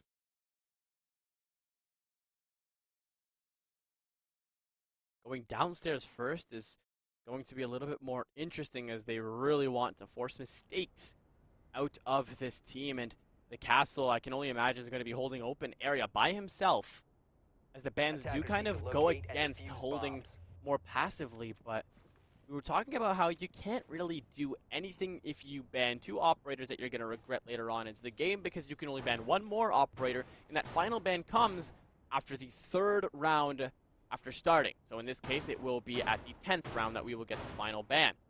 Now, banning out Azami and Mira ensures no little ratty angles that you don't want to have to deal with, but it also ensures that Kaid can keep the hatch closed and can trick the essential hatch if he wants to. And with the castle extending upstairs, that's now 2 layers of defense that you're going to have to deal with, and when they feel too much pressure, they just peel off a layer, and that's even more time that you're going to have to burn droning out upstairs. So the Slugs hopefully are going to have the greatest clear of all time, but they might have a little bit of a problem when it comes to clearing out these UAA players. That's worrying, because they've had a problem going through fast motions and being able to take down all the utility before things come to it. It will be the Blackbeard this time around for Walker, Texas, Ryan, to try and work off of the shielded front line and very heavy damage back line. As they head up towards the roof, they're going to kind of split their resources around and look through those bars to go to see if they can just find anything. And slinging right on in. Maniacs, I don't hate it. Again, you're the solid Snake, so trying to get some of that information to divulge to the rest of your team is important, especially at a phase like this. A player that really just sticks out to me is Narwhal. He needs to get himself on the board. 0-6 currently within that server, and while yes, your team has the advantage, it becomes 10 times easier when you're given the ability to get up a little bit. On that castle roll, you really are playing on that support backup. You can't fault him too much, but it will be Blackhawk that opens it up, or Coda in this case actually, that will take care of the first shield op, now with the fuse being the second that you'll have to deal with. If you get rid of him, you can bite of the cluster charges as well, all within a minute and a half. Oh no. Coda. I mean, Oh, no. already 3.0 KT, a double kill in this round. What more do you want here?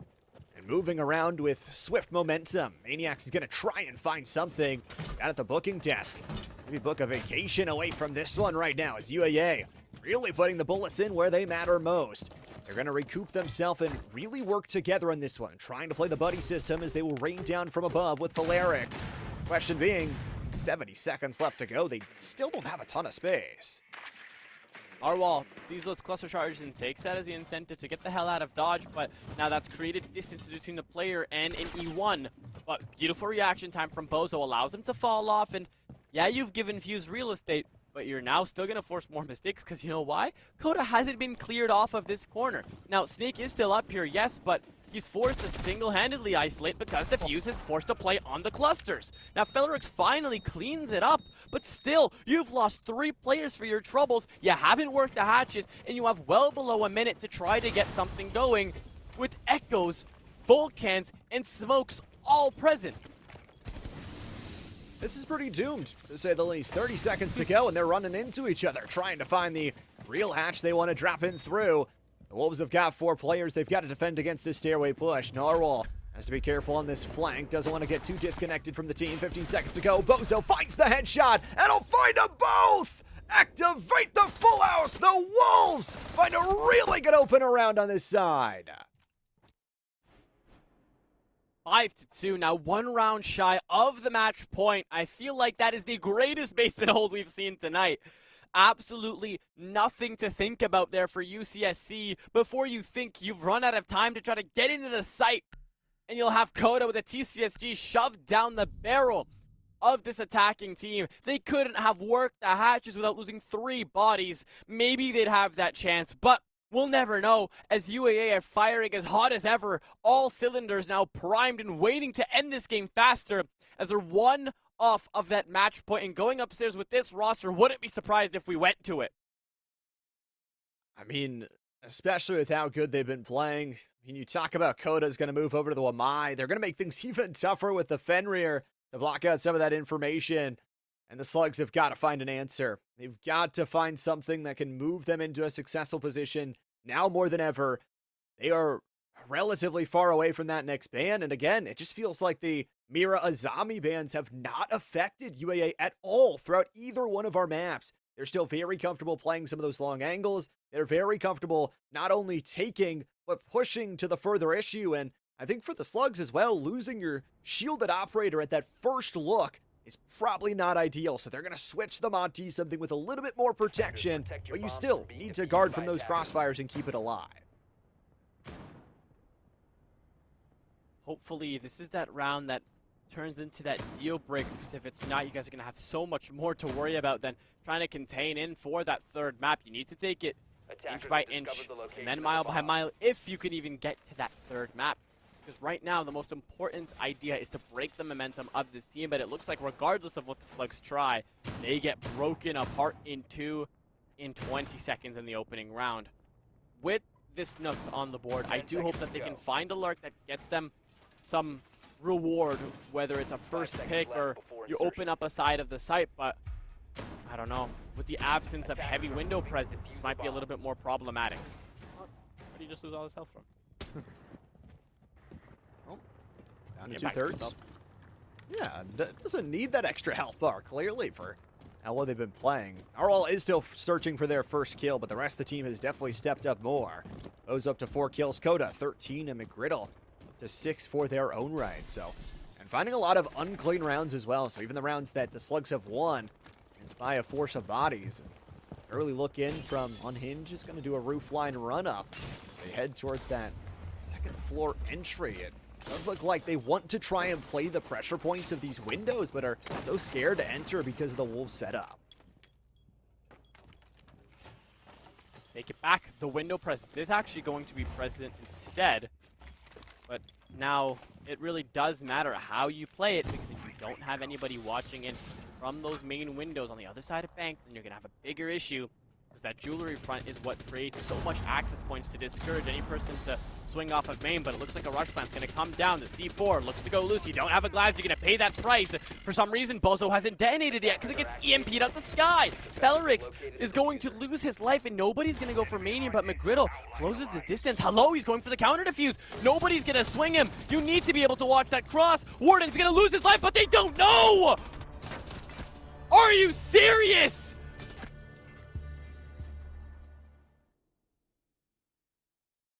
I have zero words. How many timings have they won? How many sneaky looks are they going to be given? I mean, it's just comedy here. Set up for a live show in Vegas. The setup is good. They win it. It's quick, it's easy, and it's almost done. For the Wolves, they find themselves just one more round, and, well, the series will be over. I'm speechless. I don't think I've ever seen anything like that before. He thought the person that was counter-defusing was the warden that was beelining it out the window?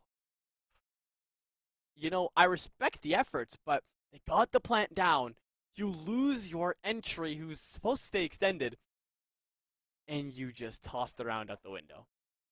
6-2. We are now approaching the match point, but the players do need a little break to get that rehost going. Llama, do you have any thoughts on what we've just witnessed firsthand? Wow. I'm speechless. Yeah, not many thoughts. I will say, for the Slugs, if you just replay back maybe the first 40 seconds of that round, it's going good. You get in, you get the diffuser planted, you're set up really well, you've got multiple targets on the window presence like you mentioned to try and crunch on in, but then maybe erase that back 40 seconds from the memory is just sliding in for the diffuser. A really good fast reaction, and I think, again, the fast reactions, the quick decision-making has really been differentiated from the Wolves side. They've been able to win rounds by making really good decisions, and we see it again there. It's just as simple as that. Not much to really say after that type of round because we finally saw 2 rounds won, and I would say in a achievable fashion. It's not like it was fluke. There was a structured execute, and it worked to a T, and that's the reason they were able to take that round on.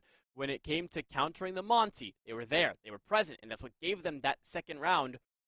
But that momentum just flows out the window on the round switch. You think going on to the opposite side, yes, becomes a little bit more challenging, but it looks like they can't even touch the site without losing 3 to 4 members, leaving just 1 to clean it up. Even with a rush, you expect the most, but they now start to struggle to try to convert any round that they try, and it's starting to become evident that we might have the clear winners for the night. And again, the stakes could not be higher for this matchup. You're talking about a 2 seed going into playoffs and the ability to get things done against a kind of neutral opponent here in this Division 5 section. It does mean it's going to change kind of where they both line up in playoffs. I think the good news, at least, is this is the final week of the regular season, and even if you lose, you're not knocked out of playoffs, but definitely a lot of drawing boarding is going to be needed, especially for the Slugs if they lose it here in 2. Yeah, I do feel that really losing a game I feel like there's no other way to put it. For me to be blunt, you have to say badly. I mean, 7-2 to 7-2, if it does end the same way, is 14 rounds opposed to 4 across 2 maps. And now, as you mentioned, they still make the playoffs, which means it's not like you can hold your head down in shame. You can actually take the experience from this VOD, go back, see what UAA does so well, and learn for the next time to be able to counter it and play to their faults and turn them into your benefits. And from there, you can also VOD review the top tier teams as well if they have been streamed. You can learn. You have the second chance at being able to play this. This is merely a learning experience and playing for seeding, which means you have that second chance hope. You need to be able to convert it onto paper, and they know this is an issue. Hopefully, that memo sticks and resonates with them throughout the playoffs after this game. And that's the hope. I mean, if you can't go back in this momentum, the one we're going to have is like, okay, we're talking about the Wolves heating up at the right time. There is also such a thing as cooling down at the wrong time. So definitely have some time to prep things back up and definitely have another round to fight here. The job is not done until it is fully done, as we like to say. But the Slugs, they're going to need to win out and go to overtime if they want to avoid that similar result on map number 1. Hopefully they're able to slow things down here, because 6-2 is really where you can take your time and force the mistakes. You kind of really don't need to get aggressive in any way, shape, or form against this team because you've really wasted all of their operators, their mistakes, and you've banned out the operators that create pressure points. Now, going to a mid-floor site, Ram is going to be inevitable, but as there's still so much left to be done, you can really play passive and call it a day here, and no one's going to blame you because it's still the end of the game. But first pick is really all that matters here to be able to kind of call this series quits. It'll be interesting to see kind of if they get to that point what they go for with that next ban from the Slugs side. Again, it's a lot of work to get there. You're still dealing with an Oryx on the rotation. You've got the Warden that's been so much trouble. You've got Hoda on the castle, who is already having a historical game for themselves here in this second map. But I like the Solid Snake. I think especially, we've kind of talked about the Kali hasn't been to the most of its effect, but probably just looking for that longer range rifle can definitely do some damage. Yeah, a little bit questionable though when you have that Ram on the board and you've opted for the marksman rifle, although the lances can, yes, burn a good amount of utility, but you look at this roster and the only utility that the lances will really burn or come into contact with are the armor panels for Castle, and those are on the other side of the map. You'll deal with two on the kitchen side, but still, not enough bang for your buck here, especially when you need to get verticality here to kind of force the mistakes from UAA, and CSC yet again are just getting their time wasted out from under them as UAA are still sitting in very passive positions. Just barely missing the window there. Would have been funny if that killed him. Just barely dodges it and is still good and alive to go. Now they've got space. Bozo's going to try and fight this one and trade a little bit of the health bar for some information. You do have those flaming crossbow bolts here, so that can do some damage but also push them away if so choosing. Grabbing some intel is going to be pretty big, not realizing there's a drone right behind him. Does leave 100 seconds left to go on the board. You see that drone, or you see the operator on said drone, but what are you going to do with that material? Because the floor is still ways away. Nobody seems to be targeting, and there's only one player in the building, and at that, he's just stepped his big toe into electrical. There's nothing being executed quite yet, because they know how much pressure is being built up onto the open area window, and how easy it is to isolate. But Maniac somehow wins that gunfight, but that allows time for the Blackbeard to get isolated into the Banshee. But Maniacs is going to go big on the swing and will win.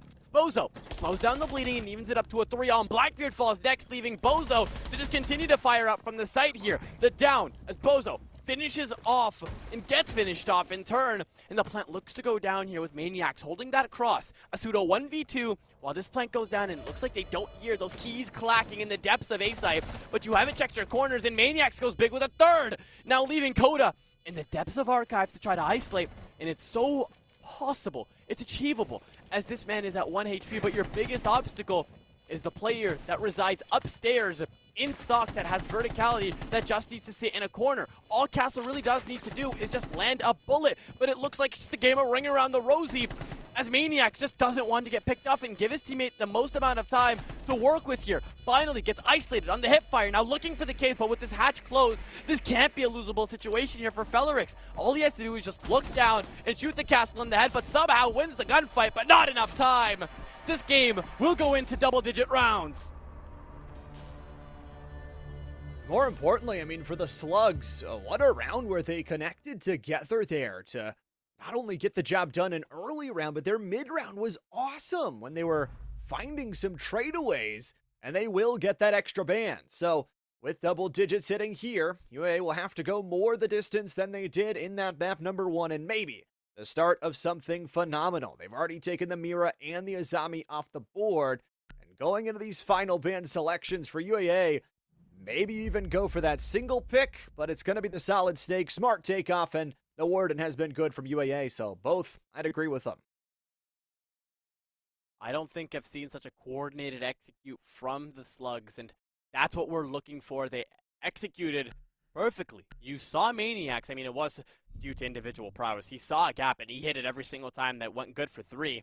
Even on 1 HP, he wasn't scared, and he made the most out of the situation, but now you're going to have to attack the hardest site here, especially with the amount of utility pooled against you. And hopefully UCSC can continue to fight back the way they have, because it's starting to look promising if they can really close out these rounds.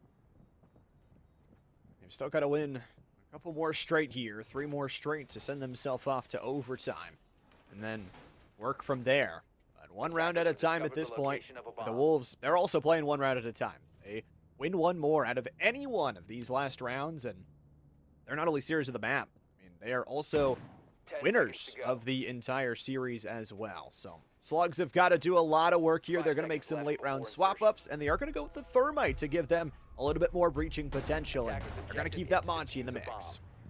Now that 6th pick onto the Aura as well, I feel like we're going to see some creative executes, whether it's to get upstairs, but on that vert, who do you feel like wins this round, Llama? It's interesting with the overall setups, I think, from UAA, that they're just going to play off this Thorn and be able to play a little bit more passive. That being said as well, you've got a lot of things that can make them impassive, right? So you've got this Monty, you've got the Twitch overall. So for the Slugs, if they can use that to destroy some of the incoming utility, I could really see it where the Slugs, if they work off their speed, find this round. At the same time, they still need to find ways to find individual gunfight wins, especially through these windows. Yeah, with the approach of going upstairs as well, you kind of go for that top-down approach that we've been talking about. With the absence of the Snake, as he's the 3rd and final ban for UAA, it makes it a little bit harder to be able to clear floors faster. Now Aurora, with the difficulties to try to get her barricades onto the blue door, doesn't know that you actually need to get closer because there is a range limit on these barricades. To be able to close off this blue angle, you need to get a bit closer, and by then you risk coming into range of this smoke and his shotgun, but bigger problems as Coda looks like he's been set loose in the middle of Archive. They know he's there, and he will get shut out very fast. The first timely round we've seen as they'll successfully roam clear the first and only player, but now Narwhal's coming up to help him, and he's in offices.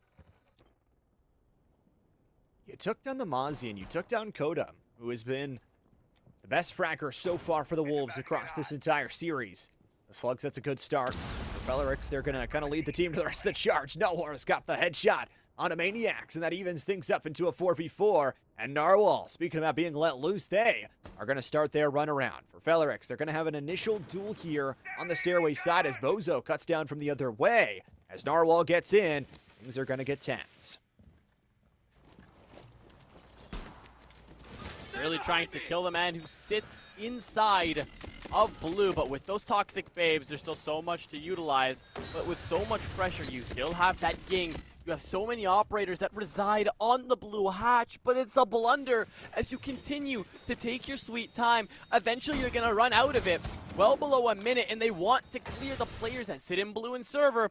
But half a minute left, and you still have to worry about Narwhal, who's literally just going to drop the hatch and watch sight while he waits, but it's a flurry of kills. You don't even need the Jaeger, as the person who resides in server executes everybody.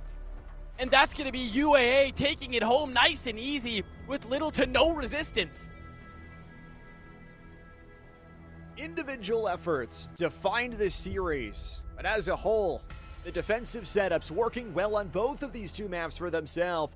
Blackhawk, from that first map of playing the shielded on the defense or shielded on the attacking side, to the defense finding every single thing that they wanted, to that last round of just individually falling apart. The flanks coming in perfect time there. It is UAA who will win the tiebreaker, who will move to 5-1 and secure the number 2 seed for playoffs. It looked almost too easy for them, but in some individual moments, it really looked like the Slugs were looking promising. They had certain ditches of effort that really showed us that they were willing to use the right operators, the right site setups to really get their job going. It was really just minor errors that kind of led to them getting overhauled and overpowered in the end, and that can all be fixed with a quick VOD review, which they are able to do considering they qualify for playoffs as they are in the top 4. That's the good news, right? You're not eliminated from things, even from losing out here today, and I think a good showing for both these two teams. I also think for both these two teams wanting to get a little bit of redemption. Again, they both fell to the exact same team, the number 1 seed, who's going to be moving on 6-0 with their sweep of everybody else in the conference. Again, you're looking to probably play this matchup again later on in playoffs, but at the end of the day, if you want to be the best in Division 5, you've got to beat the rest of the field and have to be prepared for all of these teams' different styles and how they play. I agree, but I feel like we're starting to edge towards the end of the night, Llama. What a beautiful series that we got to see. It is very rare that you see Cafe as a first map, and I'm very excited that we got to see it, even though we didn't get to the double digits part of the round. Overtime would have been exciting. Consulate would have been exciting, but we have been robbed of that. But it's okay because both teams get the experience out of this game to bring into the playoffs and hopefully show us some siege that we've never seen before that just gets more competitive and competitive. It's been a lot of fun here today, and throughout all of our Wednesdays, I know we're kind of doing this alternating format with us and Counter-Strike. That's going to continue as we hop on into our playoff selection. So next Wednesday, we've got even more Counter-Strike. We've got more action in terms of the League of Legends and the rest of the things going on for NECC throughout the rest of the week. So make sure if you're not already, hit the follow button for this channel and our main channel for all of our collegiate coverage. We do have to give a really big shout out to not only us, because Sino and us, we had a good time up here, but Yes, we not did. the easy job, man. It's the production in the back ends from 100%. Time to Light to Rennie being able to provide us the observing and the production on the back end, giving them a huge shout out. Also, a huge shout out to all of the players, parents, and students that make the league what it is. We support you, and we hope that you support us. Thank you all so much for watching the NECC's live coverage of Collegiate Rainbow Six Siege, and we'll see you on the next one.